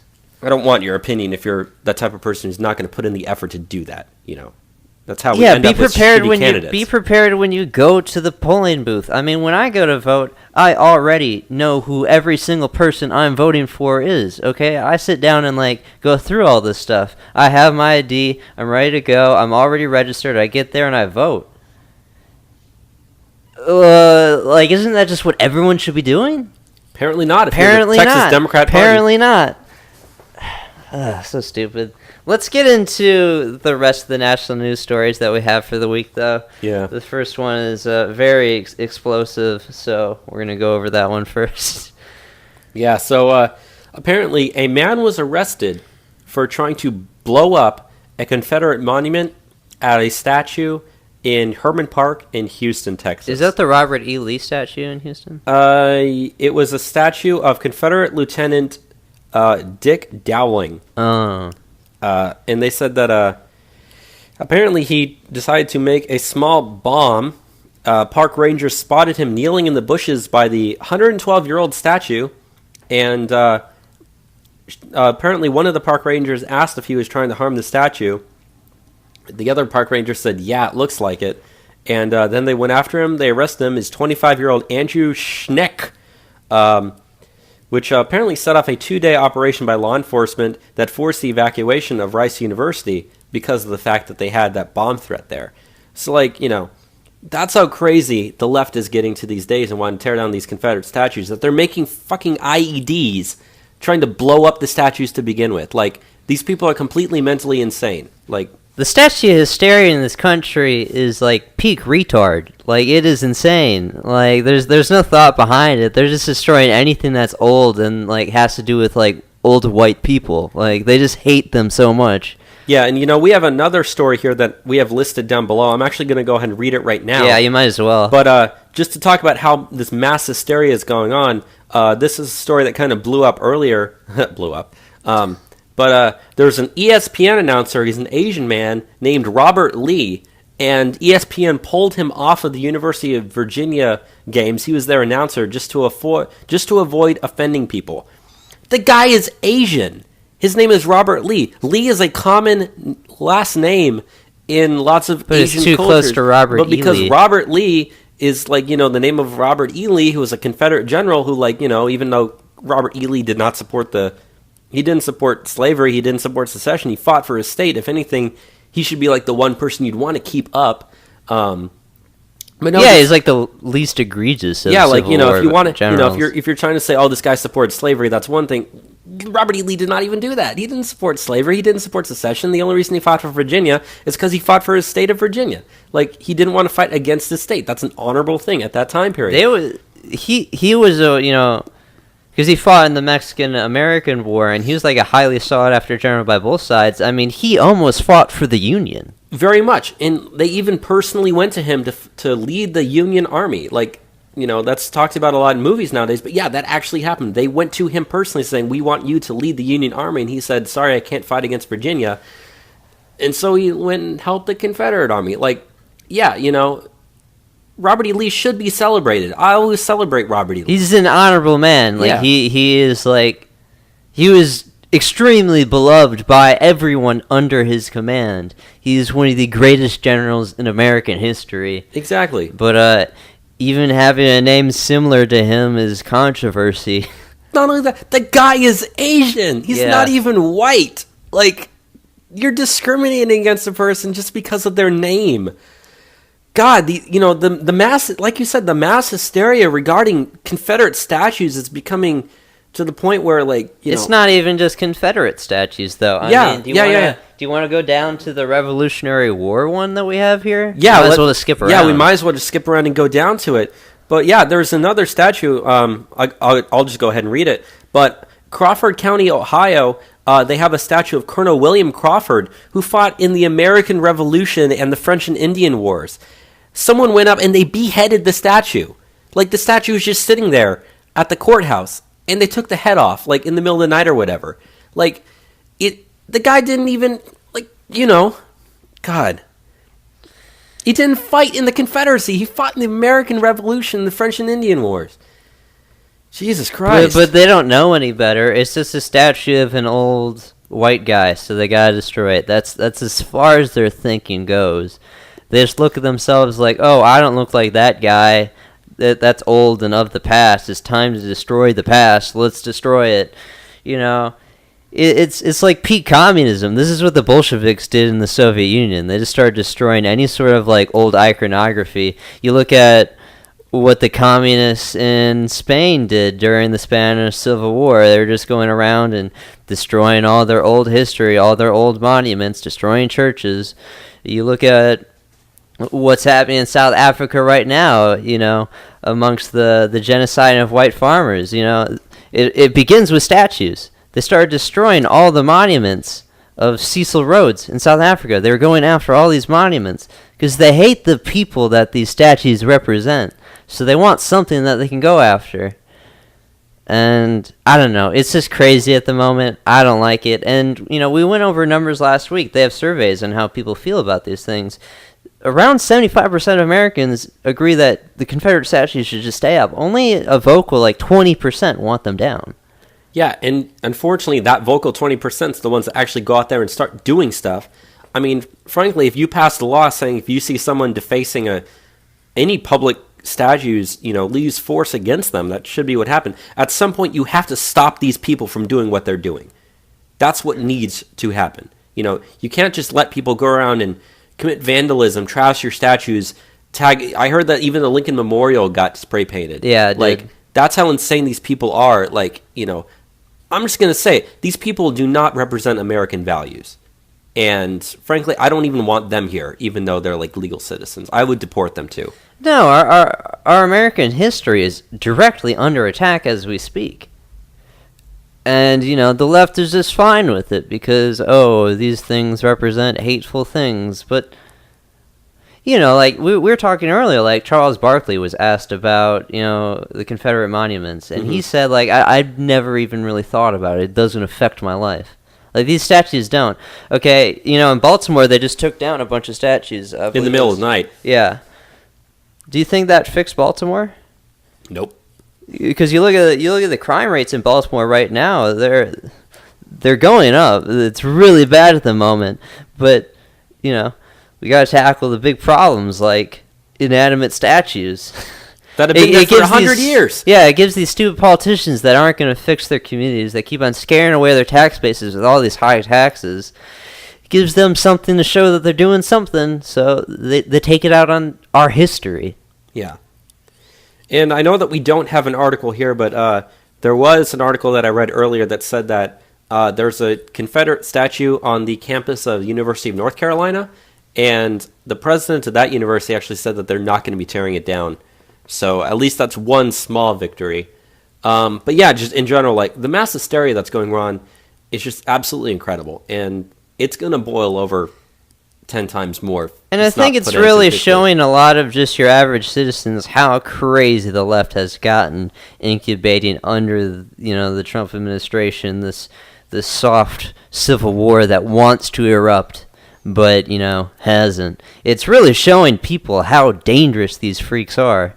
Yeah, and I don't want to skip around too much more, but there's one number out of some Rasmussen polling numbers that we are looking at. We're going to go over all the numbers here in a bit. Yeah, but there's one number in particular that I did want to look at here that fits in. 37% of Americans don't know when the Civil War took place. Yeah. 37. That's over 1/3 of Americans have no idea when the Civil War took place. What percentage of the people tearing down the statues are represented in that number? That's the better number. I bet you there is an extreme overlap in there. There's probably a good correlation. Very good correlation. I'm not saying that education's going to fix these problems, because the problem is a lot of these people are in education, if you know what I mean. Yeah, yeah. But yeah, these people are insane, and they need to have themselves stopped. They really do. Let's go on to the stuff happening out of North Carolina, though, with the election worker. You have the story on that for us, Bobby? Yeah, here, one second. So apparently what they have is there was an election worker in North Carolina who has now been charged with changing the vote totals. Now, this was not due to the general election at all. This was actually back from the Democratic primaries in North Carolina back about a year ago, in April of 2016. So Richard Robert Rawling, 59, of North Carolina, was charged on the counts of obstruction of justice, which is a felony, and failure to discharge a duty of his office, which is a misdemeanor. Pretty much what happened was the election board discovered a problem during a routine audit of primary results back in 2016. An investigation of the state's election board determined that Rawling ran or ordered subordinates to run provisional ballots through the tabulators more than once and tried manual changes to the ballot count so the results of the provincial canvass would match the number of approved provincial ballots. So that pretty much meant that, he changed the voter numbers in order to make it look better. He had people run these little provincial ballots through the things twice, and they had the number of approved provincial ballots. They wanted to make sure that the number of people voting matched that number, because not everyone who gets a ballot is going to vote. So he wanted to make sure that number worked. So how did he decide to do it? By running current ones and they're through there twice. So yeah, he's now been arrested and charged, and we need to keep going after this, because if it happened there, what's happening in other places as well. Yeah. And thankfully the routine audit caught it, but who knows how many routine audits don't catch stuff like that goes through. Voter fraud happens all over this country. Yeah. And so it's stuff like that, I would be okay with making it so that if you're caught committing voter fraud, that's like one of the highest penalties you can possibly even get. You're trying to subvert the control of the United States. I mean, you're trying to subvert the future by changing politics. I mean, the outcomes of what you do in terms of voter fraud in our electoral process is immense and affects everyone's lives. So yeah, there should be harsh penalties for this. Let's get into the next story that we have here, which is a follow-up of a story that we talked about last week, where a Missouri state senator called for the assassination of Donald Trump. Yeah, so there's been a lot of call for her to resign, and she's standing up to that. Can you say her name? Yeah, her name is Democrat Senator Maria Chappelle Nadal. But anyways, even though she's refusing to resign, she has now been stripped of her committee assignments just 2 days after she had a public apology, which is like kind of like a sorry, not sorry type of public apology that she put out. But the Republican Lieutenant Governor of Missouri, who's Mike Parson, on Tuesday, he actually called for the Senate to go into a special session in order to expel her from the chamber. So I'm not sure exactly what happened in that regard. Maybe they'll do that, maybe they won't. But yeah, so she's pretty much been stripped of all of her duties as a senator, meaning she can't really do anything. And I'm glad that she can't do anything, because yeah, she needs to be thrown in jail. Yeah, I forget the exact verbiage that she used in the Facebook post where she said that, like, oh yeah, I want to see Trump assassinated or whatnot, but it was just very egregious and very reckless of someone who's an elected official. It's bonkers. It's crazy. I don't know. And what's even worse is the fact that, so many people are on her side. So many people agreed with what she said. So many people are hailing her as a hero. Yeah. Like, those are the people that are the enemies of this country at this point. And like I said, something needs to be done with them. I'm not sure. I'm not suggesting anything. But, like, you can't allow this shit to continue. Yeah. Speaking of things that shouldn't continue, Mitch McConnell, his approval rating in Kentucky is rather low. Yeah, new polls show that his approval rating in Kentucky is only 18%. That's the same as Jeff Flake out in Arizona. So McConnell's approval rating is terrible. And Kentucky is a very Republican state. Very Republican state. So their other senator is Republican Senator Rand Paul, and his approval rating's like in the 60s or something. Low 60s, the last I saw. But yeah, this poll was specifically talking about McConnell. So yeah, 18% in Kentucky. That's not exactly a winning formula when he's up for re-election next time. And not only that, but another poll has McConnell's nationwide approval rating only 9%. So, like, yeah, America hates McConnell. I hate McConnell, so I'm glad to see that, like, he's just not doing good anywhere in any polls at all. It's funny, I remember. Do you remember what McConnell said after the failure with the healthcare bill? No, what did he say? He said that Trump had too high of expectations of what they could get done. God.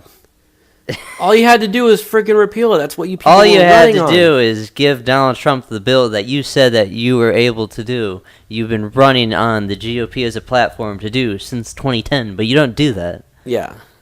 He deserves to lose. And, being such a Republican state, if he loses, it's not going to be to a Democrat. He's going to lose in a primary. I think he's up for re-election back in 2020, I think, is when he's next up. Yeah. So it's going to be a while before he's up for re-election. But, God, if you could oust McConnell and re-elect Trump at the same time, that would be sweet. Yeah. Do you want to go into this these polling numbers we got out of the Reddit thing? Oh, I absolutely do. I love these. Okay, so this is kind of fun. So there was a public survey on Reddit's R Socialism board that kind of revealed some things about our socialist friends. So of the people that are self-admitted socialists on that board, 48% of them are unemployed, and 61% of them still live with their parents. So, looking at the stereotype of who shows up for their garbage nonsense, they fit the stereotype very well. Very well. Very well. Not only that, but the third statistic also kind of proves that only 14% of them support free speech. Only 14%. So yeah, that explains why they violently attack people who they disagree with on the streets. But there's also statistics there that shows that 69% of the board's users were uneducated, 46% support violent riots, and yeah, only 14% support the definition of free speech. So yeah, these people do not stand up for American values. They're the scum of society. They really are kind of the moochers, I guess if you could say. Not mooch because we like mooch, but moochers. So they're socialists because they are parasites. They want to suck resources away from people that are successful and productive in society, and they want it given back to them. I don't know what kind of self-respecting man would really want to have such a situation, but I guess there's soy boys out there that are, doesn't hurt their pride to receive, subsidies from the government. But yeah, these are the individuals that you see join the ranks of Antifa, just the most garbage of the garbage. Yeah, so their opinion is invalid in my opinion. But what's interesting is, I got to give them credit for one thing. We said that 61% live with their parents. Yes. There was a poll out of Europe that showed that European Antifa activists, 9 out of 10 live with their parents. So, at least a little better here. At least our numbers are a little bit better, but still not as good. But yeah, I mean, like you said, those people fit the exact stereotype that we always make fun of them for. It's amazing. Yeah, they want socialism so they can't be, judged unfairly for being the losers that they are. They want to somehow be equal to actual productive members of society, but they'll never be equal. They'll always be inferior because they're goddamn socialists. But yeah, those are some funny numbers that I wanted to bring up. It's always good to point out just how bad socialists actually are. Yeah. We also got some interesting poll numbers out of Rasmussen that we wanted to go into. Let me bring those up. Well, while you're bringing up, I guess I'll just say that a lot of these polls, they were done in the last week, so these are up-to-date information. This was the same poll where we got the 37% of people don't know when the Civil War took place number from. Yeah, so they got some interesting things on how voters in the United States think at the moment. Only 40% of voters think the Founding Fathers would consider the United States a success today. Yeah, I guess I would say that I think that they would consider it a failure. At least they would be rolling around in their graves if they understood some of the stuff that's going on. It would definitely not be the country that they envisioned building. Definitely not. They'd feel that there's a lot wrong with society. What are some other things? 68% of Americans believe their fellow countrymen should be proud of the history of the United States, but 66% think most don't know much about America's past. That's interesting how those numbers kind of correlate there. 68% believe that they should be proud of your history, but 66% think that the other 33% doesn't know much about America's past. So, I guess. I mean, I personally think that most people are pretty ignorant about American history, and I also think that you should be proud of the history of the United States. So, yeah. That does understand, 68% think that they should be proud of the history of the United States. That goes along with what you said earlier, that 75% of people think that Confederate statues should stay. 68 and 75 is very, very close. So yeah, you have just a small but very, very vocal minority of the ones that are actually causing this trouble. And the last two numbers that come out of this poll that I thought were interesting is Only 30% of voters rate the performance of elementary and secondary schools in America today as good or excellent. And just 24% of voters think most high school graduates have the skills needed for college. So, in general, people in the United States do not feel like the education system is worth a crap, worth a dime, completely inadequate. And I mean, generally, that's how I'd rate it. Yeah, I mean, I personally think that, primary and secondary schools are pretty terrible, at least the education-wise, not necessarily the schools themselves. So, yeah, I would agree with that statement. And, they said that most high schoolers or most high school graduates lack the skills needed for college. I agree with that. I don't think they have the skills necessary at all. And, as someone as myself, I'm involved in, education. I don't think it's from a lack of money at all. I think it's just from a lack of, useful curriculum. They don't play into the interests of these students at all. They don't focus on anything that's important. In general, I mean, kids aren't going to do anything if they don't see any sort of practical application for what they're doing. I mean, when you're writing, TEKS, or TEKS is what we call a Texas Educational Knowledge and Skills and Knowledge and Skills Assessment or whatever. It's the standards that Texas requires towards students. You need to write this out for your lesson plans. And when you're writing out your lesson plan and whatnot, you have to actually put in there how this is actually relevant to what the students do. I don't know if teachers really follow through on explaining to students why it's important to do things. And I mean, in a lot of cases, the state's just requiring them to learn things that aren't important. So, I don't know. But, yeah, some interesting stuff out of there. I guess that's it. Want to move on to the next thing then? Yeah, let's move on. So, the next thing that we wanted to get into, and I will cover this, is the Black Caucus is looking to impeach Donald Trump when they get back from recess. I'm having trouble pulling this up. Can you pull it up, Bobby? Yeah, so the chairman of the 49-member Congressional Black Caucus made clear on Monday, this was last Monday, that after Trump's response to Charlottesville, they're going to talk strategy on about how to impeach him. So the caucus chair, Representative Cedric Richmond, who's from Louisiana, a Democrat, he said, "You can't make an argument based on pure competency and fitness to serve, and that's the conversation that the caucus will have." So they're pretty much going to say that Trump is incompetent and unfit to serve the office. And he said, "Am I concerned about high crimes and misdemeanors? Absolutely. Am I concerned about the president's fitness to serve? Absolutely." These people actually think that Trump's literally unfit to serve the office. How do you even define that?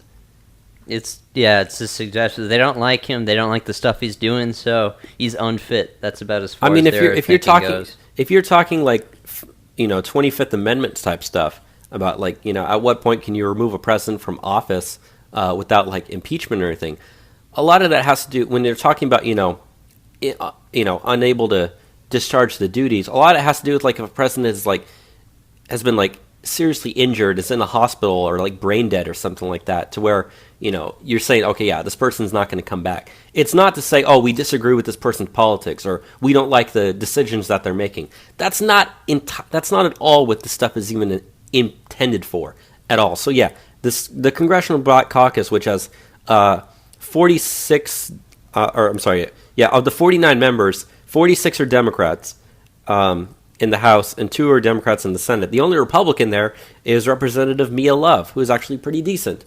And so, is she out of Nevada? Utah. Oh, yeah. So, one of the states. Of course, our best friend is on there, Representative Maxine Waters. Grandma Maxine. Yeah, and she was at some award show. I think it was called Black Girls Rock, getting some award for lifetime service or some crap like that. And she said to the audience, she's like, "We are going to impeach Donald Trump." That's pretty much a good. That's how she talks. So it's interesting. This Black Congressional Caucus, they actually had scheduled a meeting with Donald Trump. He's going to meet with them, but they canceled it. And, when they were criticized, like, oh, why did you do that? Why wouldn't you talk to Donald Trump? They said they wouldn't have gone to a meeting with Hitler if, Hitler was their president. So they wouldn't do the same with Donald Trump. And that's what they said. I mean, they think that Trump is unhinged. These people are completely unhinged. Like, if they're that crazy, I don't even think these people should be serving as representatives. Like, they're not representing their districts at all. They're not representing America at all. I mean, if they're not even willing to talk to the president, I don't know what we can do for you. I don't know. But, yeah, these people But, I mean, I bet they don't think about how the black unemployment rate is at a 17-year low. Of course they don't. They don't care about that. It's all about these statues and whatnot. That's the big story, I guess. More statues, more racism, all that sort of stuff. Let's go into the next story that we have here, which also plays into racism. And that is the United Nations has declared an early warning signs for potential civil conflict in the United States. A United Nations committee tasked with combating racism on a global scale has issued an ultra-rare early warning for the United States, citing alarming racism trends. They have done this several times in the past. The other countries that have received these potential civil conflict warnings have been Burundi, Iraq, Ivory Coast, Kyrgyzstan, and Nigeria. The United Nations Committee on Eliminations of Racial Discrimination has called on high-level politicians and public officials in the United States to condemn racist hate speech and crimes in Charlottesville and throughout the country. So yeah, just in general, they're saying that they think that there could be warning signs towards civil conflict in the United States. I mean, I think that's where we're headed. When you have, groups on the left that are violent, like Antifa, clashing off with, groups on the right, then, yeah, this stuff's been going on. Nothing seems to be done to stop it. It seems like the situation's only getting worse. I can easily see a civil conflict happening.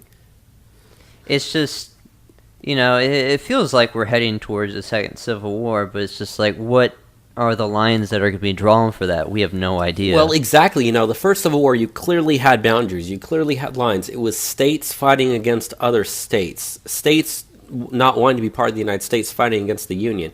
This is like a civil war of ideologies that's going on. And, it would literally be like... We're splitting ourselves within our own cities. It would be person to person. The person living in the house next to you could be on the other side. Stuff gets violent. I mean, you see attacks that happen that have been happening, stuff like the Battle of Berkeley, stuff like that will continue to happen, more so in bigger numbers, larger scales, all across the country if things like this continue. At what point does it happen? At what point does the final spark ignite that lights the fire? I don't know. So it'll just be one of those things that, yeah, it feels like that's where we're headed. I just don't know how far away or what's exactly going to happen before it. Yeah, I don't know. Let's go into the next thing that we have here, though. And this is some good news.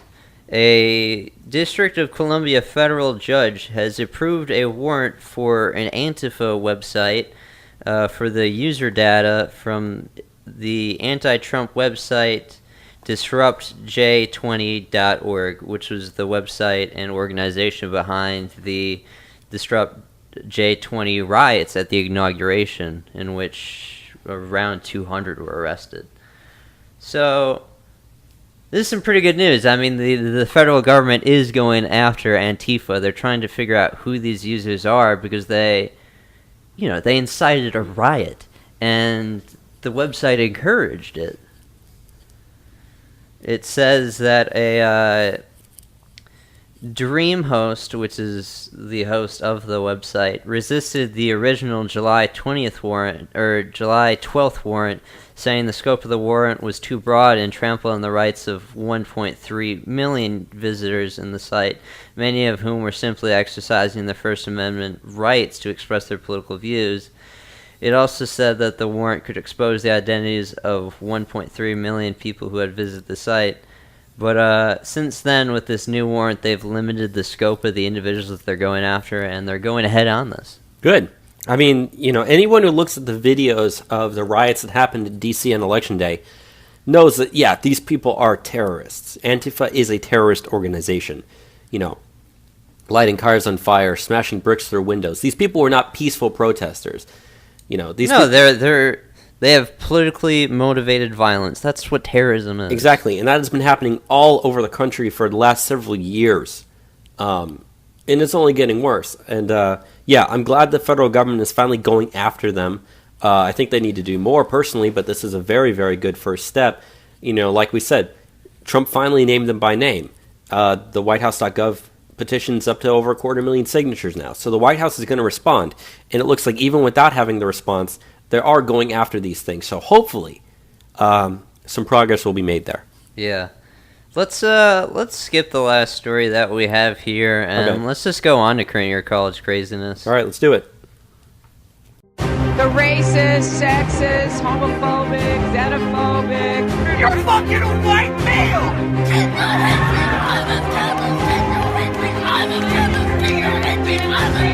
The assumption that women are naturally better caregivers is part of patriarchy.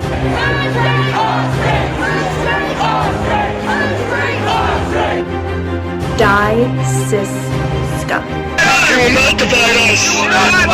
You will not divide us! You will not divide us! You will not divide us! It's time for some current year college craziness. Current year college craziness, the segment of the show that keeps on giving, the segment of the show where we look at all the crazy stuff happening in college campuses, both here in the United States and abroad, but mainly here in the United States. And we show you the darkness that is festering inside our academic institutions. Bobby, you want to go into the first story that we have this week? The first story we have this week is an update on the Evergreen College situation. So obviously that's our favorite college that we have. But the update goes that Evergreen State College is now adding a mandatory workshop on civil disagreement. And following the chaos that erupted earlier in the year, they're introducing the new workshop. It says that we value the rich diversity of our student body. Come here, a panel discuss the myriad of ways we challenge each other to learn across significant differences, the Evergreen website says. So pretty much the entire point of what they're doing here is requiring all the freshmen to attend this workshop in the art of civil disagreement. Now, I'm assuming this would be to make sure that people don't go out and kill each other, because we talked about because they wanted to do that there in Evergreen College. What was it? The bands of bat-wielding leftists, I think, was the term that they were used. Sounds like you're about to say lesbians, and they definitely were lesbians. Yeah, they definitely were lesbians, too. But I'm guessing that this workshop is a way to try to, get these people to not kill each other and do stuff like that. But I feel like all this is going to do is continue to radicalize the students that are already on campus. Yeah, they're pretty goddamn crazy, chasing professors off campus. Yeah, literally, in some regards. So, yeah, these people be crazy, so. Yeah. You want to go into the list of college course descriptions that I have here? Yeah, your list that you got. So I got a list from compiled by Peter D. Ambrosia. It's from a lone conservative of just 11 of the most asinine and downright perplexing courses that are being offered this upcoming fall. Bobby, stop me if you just had too much of these, but I'm just going to go down the list. Go right ahead. Okay, so at Oberlin College, they have a course called How to Win a Beauty Pageant, Race, Gender, Culture, and U.S. National Identity. The course description goes as the following. This course examines U.S. beauty pageants from the 1920s to the present. Our aim will be to analyze pageantry as a unique site for all the interplay of race, gender, class, sexuality, and nation. We will learn about cultural studies methodology, including close reading, cultural history, critical discourse analysis, and ethnography, and use those methods to understand the changing identity of the U.S. over time. This course includes a field visit to a pageant in Ohio. Oh, that's absolutely fantastic. Does this sound like something you want to do? You want to take this class, Bobby? No. Okay, let's go to the next one. From Rhode Island School of Design. They have a course called Transracial Bodies, Transracial Selves. This is the description. Technological advances in surgery, hormonal therapy, psychiatry, and cultural warfare are catching up to the transgender presence. The gendered body is not necessarily that with which we were born, but one that can be crafted to match the real body of our psyche, our dreams. Wait a minute. I thought they said that transgender people were people that were born into the wrong body. Now they're saying that it's not the body you're born in, it's what you decide later. I don't know. I guess. But, blackness, whiteness, Asianness, Latinness, the whole rainbow of racial identification is still constructed as biologically inescapable and inevitable, and the often negative reaction to transracialism is contrary to the everyday experience that actually finds racial identification as a process that is always transracial. Declaring ourselves racially, we all cross restricted zones in becoming ourselves. In this course, we will use the discourse of transgenderism to build an alternate vocabulary of race. And you said there's 11 of these things? Yeah. Oh, God, we only got through 2 of them. Okay. Let's just read the names of these things. Okay. You tell me if you want to hear more. Yeah. Okay, at Stanford University, they have a course called Love as a Force for Social Justice. At UCLA, they have a course called Queering American History. Well, I'm interested to hear about that one. Okay. So, the description for this one goes as the following. History of sexual and gender minorities in U.S. Topics include changing norms, romantic friendships, medical discourse, liberation politics, post-Stonewall culture, AIDS, transgender movement, queer theory, and politics. Well, they hit it on the head with the AIDS. Yeah, there's plenty of AIDS in that course.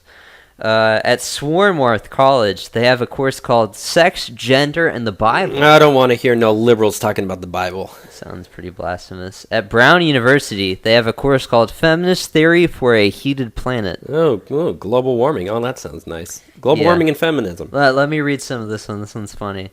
The ecological crisis is the sixth extinction, global warming, the eruption of Gaia have forced many humans to challenge contingent boundaries drawn to more or less compelling ways in the Western world. Dualisms opposing nature to culture, the human and the non-human, the natural and the technological, the feminine and the masculine, seem more destabilized than ever. When geologists came up with a new epoch called the Anthropocene, feminist theory was well equipped to problemize this alleged omnipotent anthropos.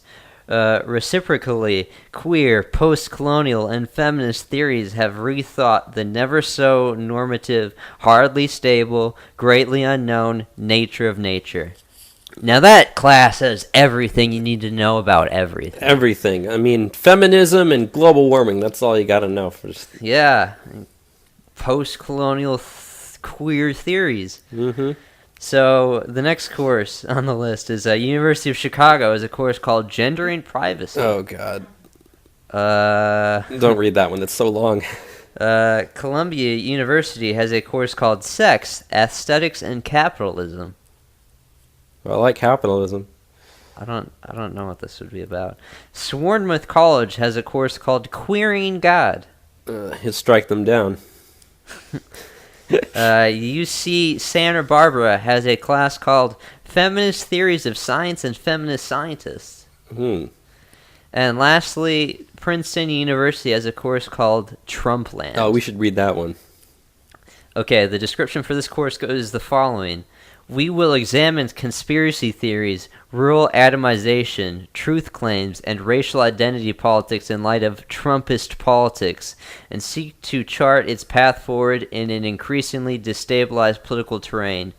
We will introduce students to critical theory on race, especially whiteness, conspiracy, authoritarianism, and democracy. We will also explore America's deindustrialization, white identity politics, nationalism, populism, and a new post-truth relationship with the media. Oh, that to me sounds like it's just a leftist. That's like the most propaganda course. It literally sounds like an anti-Trump propaganda course. Like, I mean, I would love to take it just to be like the lone Trump supporter in the crowd. I'd probably get an F by the professor just for like stating my political views. But wow, that's some crazy courses that these colleges are offering. Yeah, something else. Want to go into the next story for us here, Bobby? The next story we got. Oh, this is the one that pisses me off to no end. So we have girls were harassed at Howard University for apparently wearing Trump gear. So yeah, this happened at Howard University. Which do you remember where Howard University was? I do not remember. Let me look it up quickly. Okay, I think it's near Washington, D.C. Anyways, so teenage girls visiting Washington, D.C. on a school trip over the weekend say they were threatened when they sat down to lunch with the group in the cafeteria at Howard University, which is a historically black college. The girls were sporting pro-Trump gear, including T-shirts and MAGA hats, but didn't think to remove the items because, this is like America. And so they also thought that people could handle their political expression. Until they started being seen. And then one of the females targeted by Howard students was 16 years old. I'm not going to say her name. First name is Allie.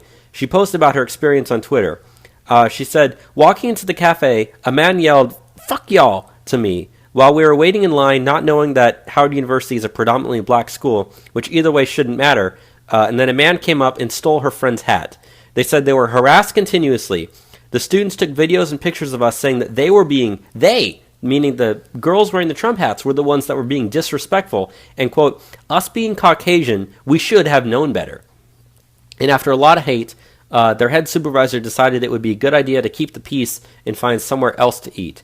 And so they got on a bus, and another girl told them to remove their hats because they are racist.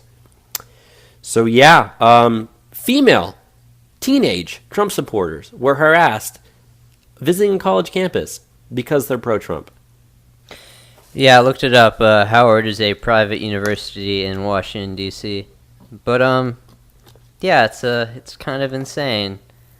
You know, just because it's a traditionally black college, like, I guess that's supposed to be the reason they're not allowed to do this? I don't know. I guess. I mean, shoot. I personally wouldn't want to wear a MAGA hat into a predominantly black caucus because I would assume this type of stuff might happen. I mean, any liberal university. Imagine if I walked onto, the campus of UC Berkeley wearing a MAGA hat. I would expect that to would get be kind of beat up. dangerous. I mean, I've worn my Trump hat on campus at Texas State a lot. I mean, this I've worn my Build pretty... the Wall shirt, my Trump Rosie the Riveter shirt, both my Trump hats. It's fun to mess with them. At least our campus is relatively split between conservative and liberal. I mean, it's very, very liberal, but no one's gonna step up to you. Yeah, and I mean there are quite a few conservatives on this campus. If you went to UT Austin, expect to get your nose. I wouldn't expect to get a broken nose. Yeah, if you go on to Texas A&M, you'll probably get a lot of people buying you lunch.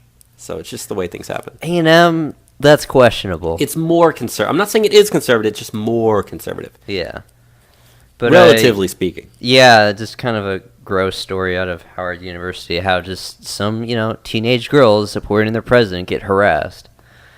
You don't see me saying anything when I see people wearing Obama t-shirts. No. Let's go on to the next story that we have here, though, and that is the college Republicans at San Diego State are being targeted as a hate group. Yes, they are, and that's so unfortunate. So once it actually loads, this website is not loading for me. I apologize for this. Is it loading for you? Let me try and pull it up. I'll cut this part out. It's not loading for me. Okay, it loaded for me. Ready? Yeah. So the college Republicans at San Diego State are now being targeted as a hate group. The president of San Diego State College Republicans is facing threats and demands for his resignation over a letter from the political club calling for the school's Muslim Student Association to condemn the recent terrorist attack in Barcelona. The letter signed by San Diego State University College Republicans Chairman Brandon Jones stated in part that, quote, until radical Islamic terrorism is disavowed by the Muslim student organization here on campus, we cannot move forward in creating an inclusive environment for all students on campus. It added that the Muslim Students Association's leadership should resign if they do not disavow Islamic terrorism. Well, apparently that letter caused an uproar on campus. To the point where the Young Democratic Socialists of San Diego State University, I bet there's a lot of them. I bet there is, responded by declaring, we condemn the San Diego State College Republicans' disgraceful statement towards the San Diego State University Muslim Student Association and the Muslim community. Retract and apologize now. So the Transfronterizo Alliance student organization, which describes itself as working to create, quote, an inclusive campus environment for students who live in trans-border lifestyle. Trans-border. Trans-border. In a statement, they condemned the college Republicans for perpetuating an Islamophobic hostile campus climate for a Muslim student community on campus. We demand a safe and inclusive campus environment for all university students and will not tolerate further racist, xenophobic, and Islamophobic letters by the San Diego State College Republicans toward any student group on campus or on the campus community, the group said on Facebook. They then called for Jones's removal, calling his leadership extremist. For the most part, Jones is standing behind his group's statement, and he said his accusations, it was just trolling the Muslim Student Association. God. So, yeah, and then that's pretty much it. So, apparently they said that they're planning massive protests the first week back. Anti-Jones protests, being against Mr. Jones there. So, it looks like they're... Yeah, the letter to me did seem just like good bants. Like, okay, so here's the thing about, like, leftists. It's all... They want to try to hold you to, like, moralistic standards. If you read Solinsky's Rules for Radicals, one of the biggest powers that the lefts have is making us have to disavow things. We're constantly having to do it. They're constantly forcing Trump to have to do it. They're trying to, they're trying to pass us in public scrutiny tests. Because if we capitulate to power, that they can condemn us for that. So what they did is they try to do the inverse on these Muslims. And they try to say, like, oh, you need to disavow the stuff that's happening. And they just can't handle the same fire being thrown back at them. So, I don't know. I mean, if I was in charge of the college Republicans, I wouldn't be sending letters out like that, but it's whatever. I mean, he started getting harassing text messages and emails. He said he received a text that said, quote, I hope you rot in hell. We're coming for you this week, you vile piece of a human being. Watch your back every step you take. This campus will be a war zone against you inhumane rats. So yeah, these people are calling for violence and, like, pretty much sending him death threats. So, unfortunately, that campus is not a concealed or open carry campus. In Texas, Texas, we can carry guns on campus. No one's going to mess with anybody. Not into buildings, though. No. Just, like, pretty much walking around, like, the quad type areas. Yeah, kind of strange. But, okay, let's get into the next story that we have here, though, and that's out of Stanford.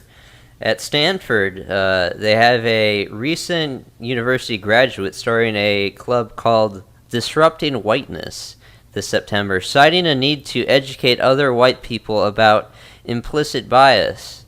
Now, as of now, the club, which plans to put an end to white liberal apathy, has more than 200 members and will be hosting weekly meetings throughout the fall. Now, this club has been formerly known as Disrupting Whiteness Stanford University and is under the leadership of recent graduate Michaela Sumiski as a way to get more students to learn about, discuss, and educate others about whiteness.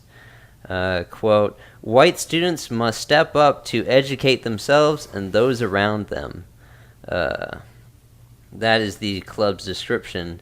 And it states, that's the description the club states, adding that white students can and should do a lot more than we currently do when it comes to race education and anti-racist actions.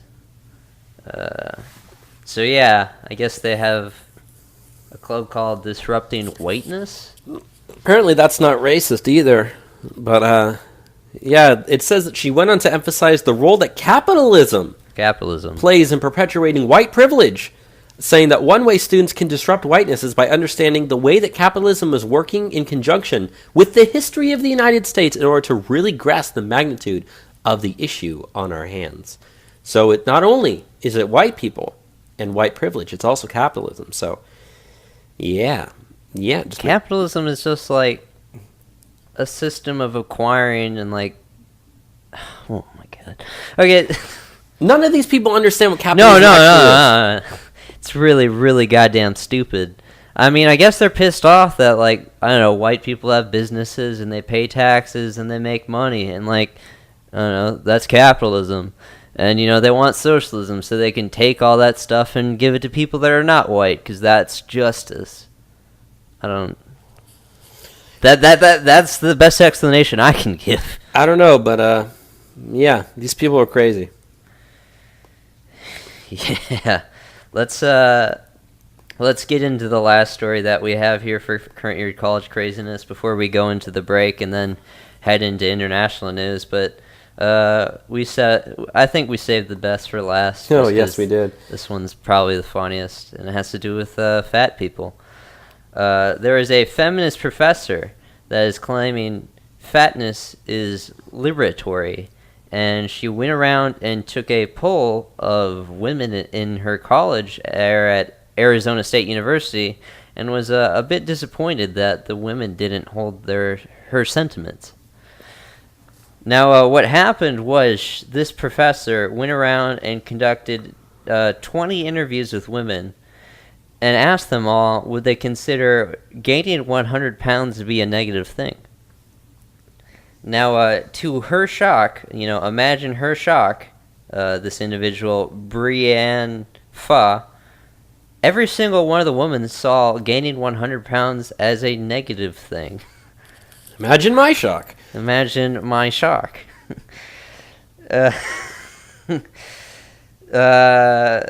Campus Reform reported Thursday that the professor, who describes fatness as liberatory from the shackles of patriarchal society, claims that obesity is only considered unattractive because of patriarchy, sexism, and oppression of women. You know, right, because it obviously has nothing to do with health issues, sexual market value issues, the ability to have children, you know, the ability to be healthy in general. Like, none of that has to do with fatness, obviously, right?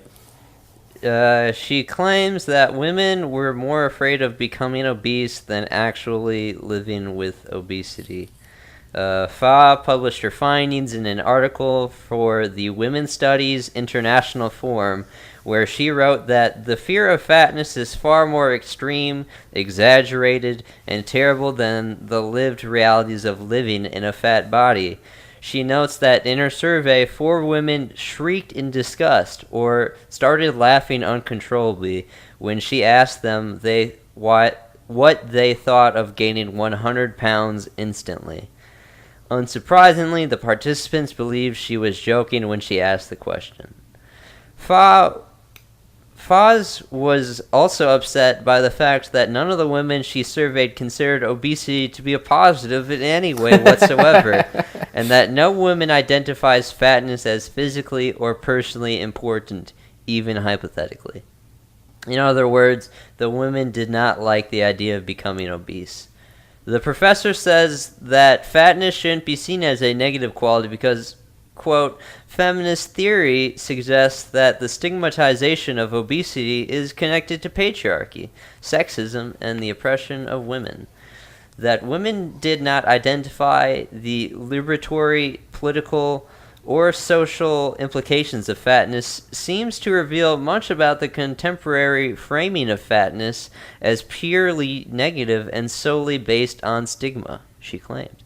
She concluded that women shouldn't be afraid of weight gain, and that, in quote, inventions that seek to lessen or buffer the intensity of women's fears of weight gain could impact not only fat women's lives, but all women's lives. Oh, God. So, yeah, she went around and asked 20 women, hey, do you want to gain 100 pounds instantly? And they all said no. I'll tell you what her problem is.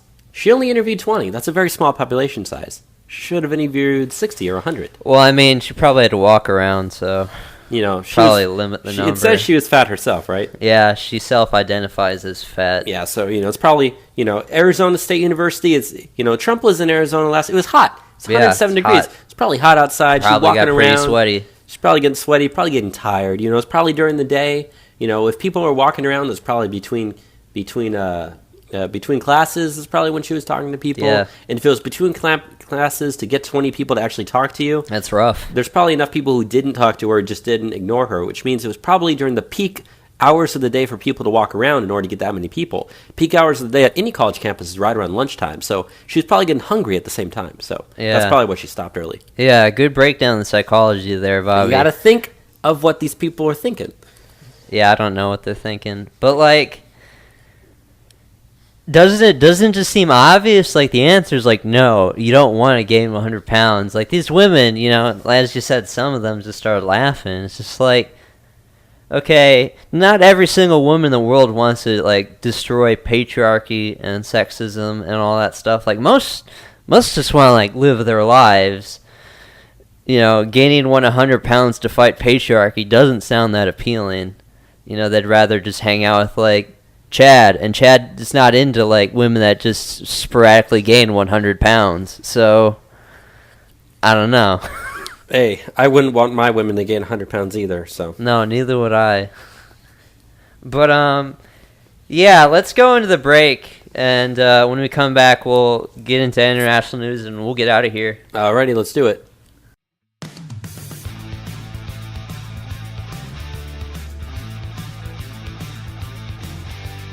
Hey, Patriots and Warriors, this is Bass Stickman, and you are listening to Trump Republic Radio. We were minding our own business, trying to celebrate the free speech that you think is so important, and you came to our rally and you chanted, "You're fags. Go home. You have low testosterone." And he's been on many very prominent right-wing shows talking about his cause, and that would be Simon Roach of the Sadelanders. Hello Enzo, hello Robert. Thank you very much for having me. Let me say this. It has been my privilege. You won't see it from my perspective, so I'm not going to, it's pointless me trying to persuade you. But you will, let me just tell you, I'm very grateful for this opportunity. I appreciate it very much. And if you'd like me to come on again at any time, hopefully there will be fewer difficulties and challenges, and I won't mess you around as I have done this time, for which I'm very sorry. But I would love to come on again. Anytime you ask, I'll be there. Please call China and tell them we're all counting on China. Tell the president we became friends for 2 days, that he was great. You really have to walk me through this here, because I am not familiar with so much of the terminology. Like, for instance, can you shed some light on what is a cuck? A cuck. How much money will you make today banging that drum for Soros? Soros must pay you good money to bang that drum.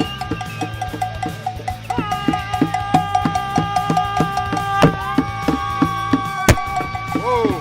Hey, do you play ping pong?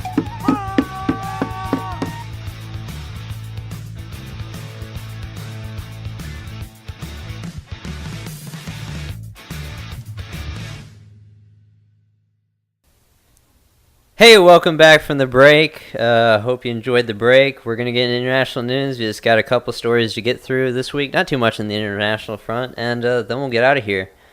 But the first story that we wanted to get into was out of Europe, and that was in regards to what is happening in Sandwell in the West Midlands of the United Kingdom. So I'm the one that wanted to bring this up, but between 2012 and 2016, there has been a total number of 6,226 child abuse allegations referred to social services in the borough of Sandwell, an average of 3 a day. And this is in relations to grooming gangs, because Sandwell is the target of a Muslim child grooming gang. If you look at what happened, if you know about what happened in Rotterdam, that was a big one where something like 15 years the city officials are trying to hide the fact that thousands of children ran through this Pakistani grooming gang. And it looks like here in Sandwell, they have another instance of a grooming gang. If you don't know what a grooming gang is, it is a gang of predominantly Muslims that will take young girls and groom them to be prostitutes. So they usually kidnap them, they rape them, then they start selling their bodies on the street and whatnot. But, yeah, of the investigations which they have out of the Birmingham Mail on these numbers that happened, 3/4 of known child sex groomers in the country are of, quote, Asian, and by that they mean South Asian ethnicity, specifically of Pakistani origin, and 82% of their victims were between the ages of 14 to 16 were white. So, like, what happens in these situations is they specifically target the native population to cause terror amongst them. Like, it's a point of humiliation to the community that they're in at large. Like, look at what we're doing to your women, and there's nothing you can do about it. And guess what? Your authorities aren't coming after you. It's a point of shaming the men there in the society already, these, Muslim immigrants that come in and do this. And this is something that's happened all over the United Kingdom. We're just talking about what's happened here in Sandwell. I mentioned Rotherham. Rockdale has a big issue with this stuff as well. Derbyshire and Lancashire as well in the United Kingdom have huge incidents of grooming gangs that's preying on young children. And this is just not stuff that they talk about, though, because, it's too taboo. It's too politically incorrect to talk about something that's happening under this scope. But it's happening, and people need to be aware of it. Bobby, do you have any comments on it? Or it just pisses me off to no end, especially with how many people the grooming gangs have. I mean, average of 3 every day. Like, you just wake up every morning knowing, okay, we're going to get 3 calls today from girls that have been raped by these people. And they do absolutely nothing to stop them, or at least it seems like they're doing nothing to stop them if it's been going on for this long. I mean, first of all, those people shouldn't even be in their country to begin with. But, I mean, I really do hope that someday they fight back. I really do. Because if you're raping the native population, you're raping those little girls, ages 14 to 16 years old, trying to make them into prostitutes, you've lost your humanity at that point. You lost your right to exist on this planet, in my opinion. But that's just me. There was I think it was some sort of Labour MP that said, in regards to what came out of Sandwell, that the women that were, the victims of these crimes should keep their mouth shut for the sake of diversity. Because the condemnation the Muslim community would receive for this would be too egregious. It would cause too much Islamophobia. So better, they just suffer in silence. That's what they want them to do. The data from this needs to be posted on every billboard in the United Kingdom. It needs to be reported on every single night in the news until something's done about it. That's what I would do. But they don't have freedom of speech like that. I know, and that's what sucks. I hate the U.S. foreign policies trying to bring, democracy to other countries, but I really wish that we could just bring freedom of speech to the United Kingdom. Like, that would really, really help their situation out. Yeah. That's part of the reason why they're in the situation. They can't say anything about it. It's terrible.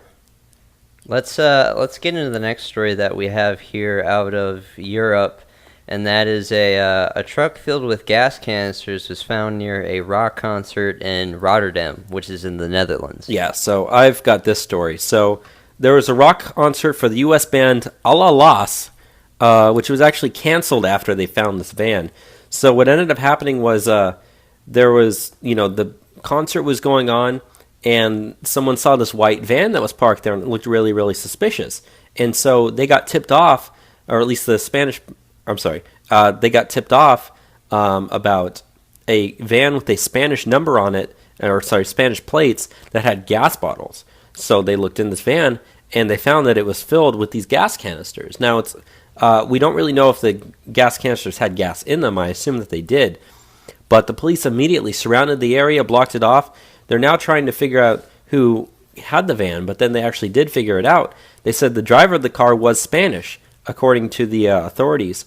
And that caught their attention because you remember there was that big terrorist attack in Barcelona last week. Yeah. And they suspect that the people involved in that were also involved in this as well. So, if it had Spanish plates, it had to have been driven from Spain, or it originated in Spain. And if you remember, the truck that they had from the Barcelona attack was rented by a Moroccan guy. So, putting two and two together, it's very likely that these two events were related in some regard. So thankfully, they were able to stop a terrorist attack from happening before it actually happened. And that's the whole point of the story. Yeah, but another concert almost the victim of a terrorist attack in Europe. The next story that we wanted to get into is, again, out of the United Kingdom, and that is guards were attacked by a swordsman outside of Buckingham Palace, and the suspect was shouting Allahu Akbar. Yeah, they said there was a man, he was been arrested. He was driving a car. He was a 26-year-old man from Luton. He was driving, it said it was a Toyota Prius, directly towards this area outside Buckingham Palace where the guards are standing. Now, this is a restricted part of the road directly opposite the palace. People just aren't allowed to drive there. So this guy was driving up his car really, really fast at 8:30 p.m. at night, parked it, got out, pulled out a 4-foot long sword, and started shouting Allahu Akbar at them. And during the struggle, they said 3 officers were injured. 2 of them received minor cuts in their hands that required treatment at the hospital before they were discharged. And Prime Minister May tweeted saying, "I want to thank the officers who acted quickly and bravely to protect the public last night, demonstrating the dedication and professionalism of our police." So, this guy literally just drove up a car, parked it in front of Buckingham Palace, got out a freaking sword, and started swinging at them, and they had to tackle him to the ground. Now, this guy should be dead, is what he should be. Yeah. But, the police there don't exactly carry guns. But they said they did use CS gas as part of the arrest, and during the struggle, that's when he was really shouting Allahu Akbar really, really loud. So, yeah, it's crazy that, this guy can just drive up there, pull out a sword, and start attacking guards. This stuff just happens, all the time, weirdly, sporadically, with, Muslims. You remember what happened at the Loo, where the guy just came out with, a freaking machete and just attacked a guard there at the Loo, and I remember hearing about that. I know it's also happened in front of the Notre Dame. It's just weird. They just openly and brazenly just attack guards with swords.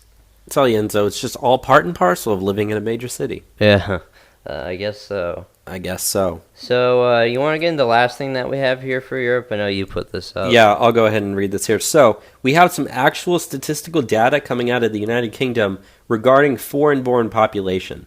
Now, they said that the foreign-born population of the United Kingdom jumped 8% in 2016. At this point now, 1 in 7 people are foreign-born in the United Kingdom, which translates to roughly the percentage was whatever the percentage of 1 in 7 is what it ended up being.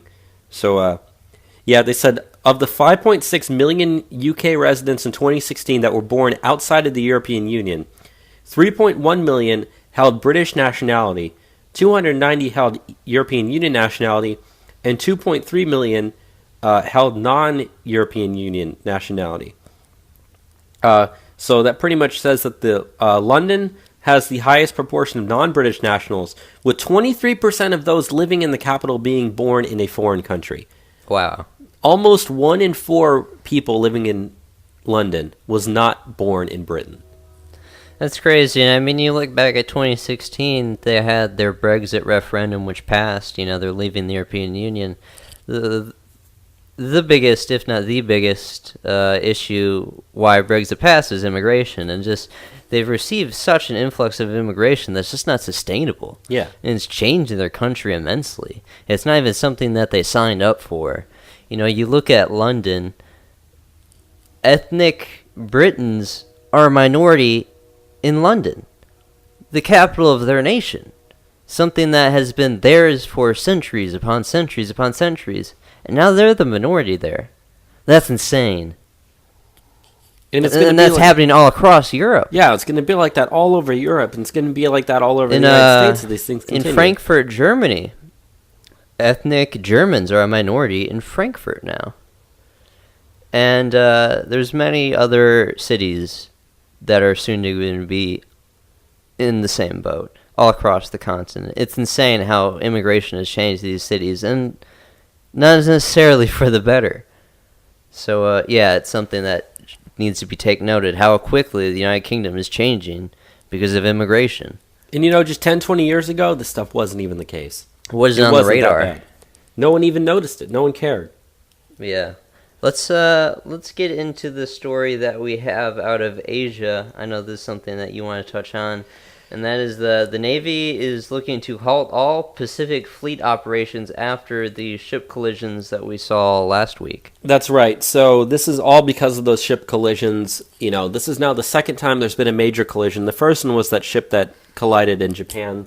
Yeah. The second one was the one that happened last week, where the USS John S. McCain crashed into a merchant ship, and 10 sailors went missing, and I think now they've been declared dead, unfortunately. But yeah, so 2 crashes within a year. The Navy Pacific Fleet is halting their operations until they can figure out exactly what's going on, because they don't want to have anything more like this to happen. One time can be an accident. 2 times is not just a coincidence. You got these ships, these things have great radar, the best top of the line. There's no way this stuff should happen. And so they're pausing operations right now until they can actually figure out what the hell is going on, to quote Donald Trump. So that's interesting that our Navy's not doing any stuff out there anymore. It's strange that these ships have been colliding, though. I don't know. Want to go on to Africa now? Yeah, let's go.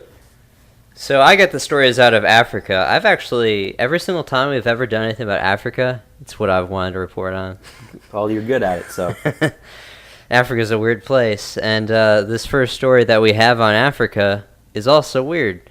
And it's out of Madagascar, and that is vanilla crime wave has hit Madagascar after a cyclone spikes prices.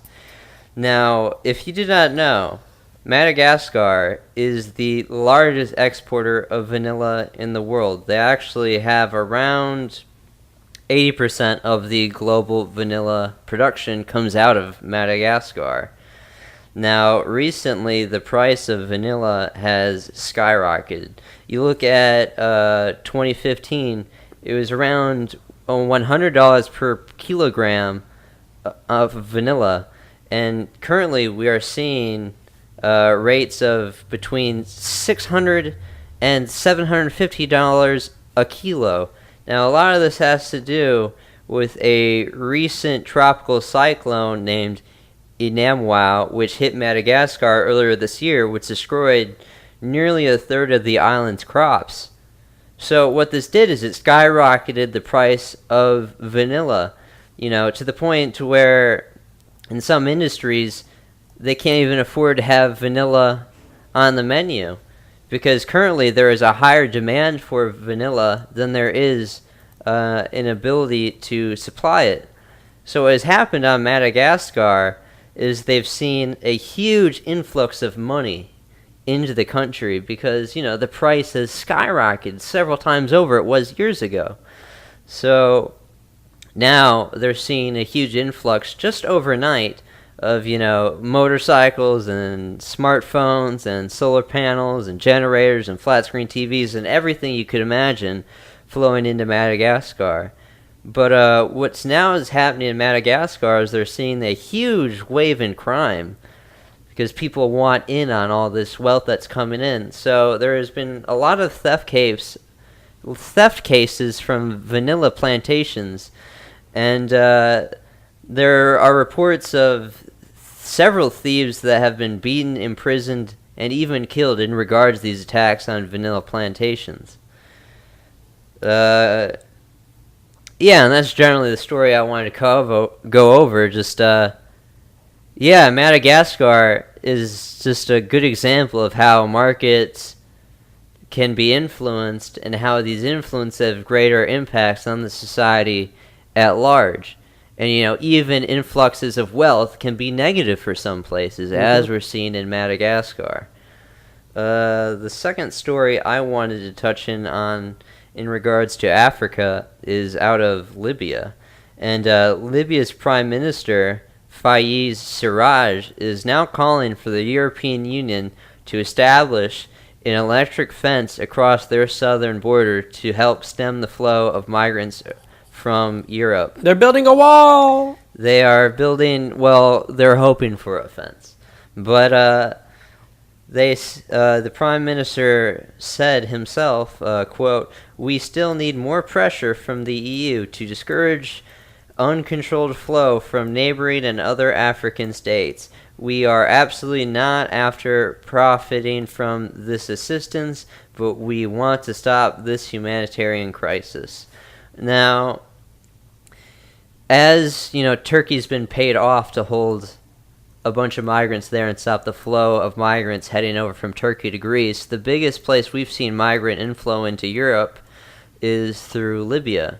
You know, Libya to Italy has seen around nearly 98,000 migrants this year, which is just short of what their entire total of migrants received last year is. You know, there's estimated at least 700,000 migrants are waiting in Libya just to travel over right now. So, you know, all of Africa is just flooding through Libya to head over. And, yeah, that's causing a lot of trouble for the Libyan government. And it's gotten so bad, they need to request from Europe to help build a fence to stop it.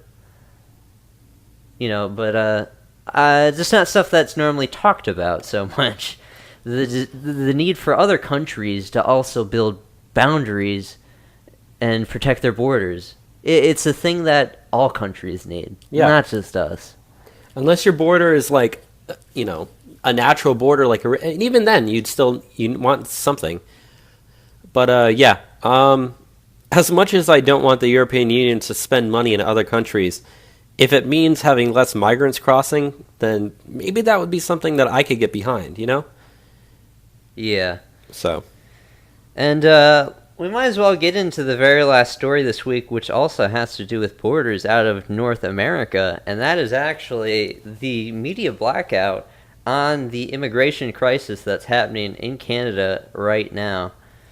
Now, you know, Canada has their Prime Minister, Justin Trudeau, and he has, you know, condemned the statements on immigrants that Donald Trump has made and has said that, quote, "Canada is an opening and welcoming society." But on Monday, he made some statements that kind of narrowed the waters recently. He said, quote, "Canada is an open and welcoming society, but let me be clear, we are also a country of laws. Entering Canada irregularly is not an advantage. There are rigorous immigration and custom rules that will be followed. Make no mistake." Now, he's recently had to make these statements because ever since Donald Trump has come into office, there has been so many illegals here in our country that are afraid that are going over to Canada because Trudeau has been saying, "Oh, we'll take in all the refugees. We have a big heart. We can do it." But now they're seeing their own major illegal immigration problem, which they don't know how to deal with. You look at last year, their June numbers for illegal crossings. Last year, let me do this over a bit. So, in the entire year of 2015, only 2,900 refugees crossed into Canada illegally. Now, you compare it to just July 1st of this year, they have 6,800 illegal crossings into the country. So several times over. And that's just in 2 months. And that's for half a year. 2 months. July 1st of this year. All of July, all of August. This is the end of August. 2 months. Yeah. Just in 2 months, they've been able to, several times over, eclipse what they've had. And, you know, they don't know how to stop this. And it's all because of Justin Trudeau encouraging them all to come. And there's repercussions for this social signaling that they're doing. That, you know, Trudeau's not supposed to be the kind of individual that does that, but he's doing it right now. And he has to.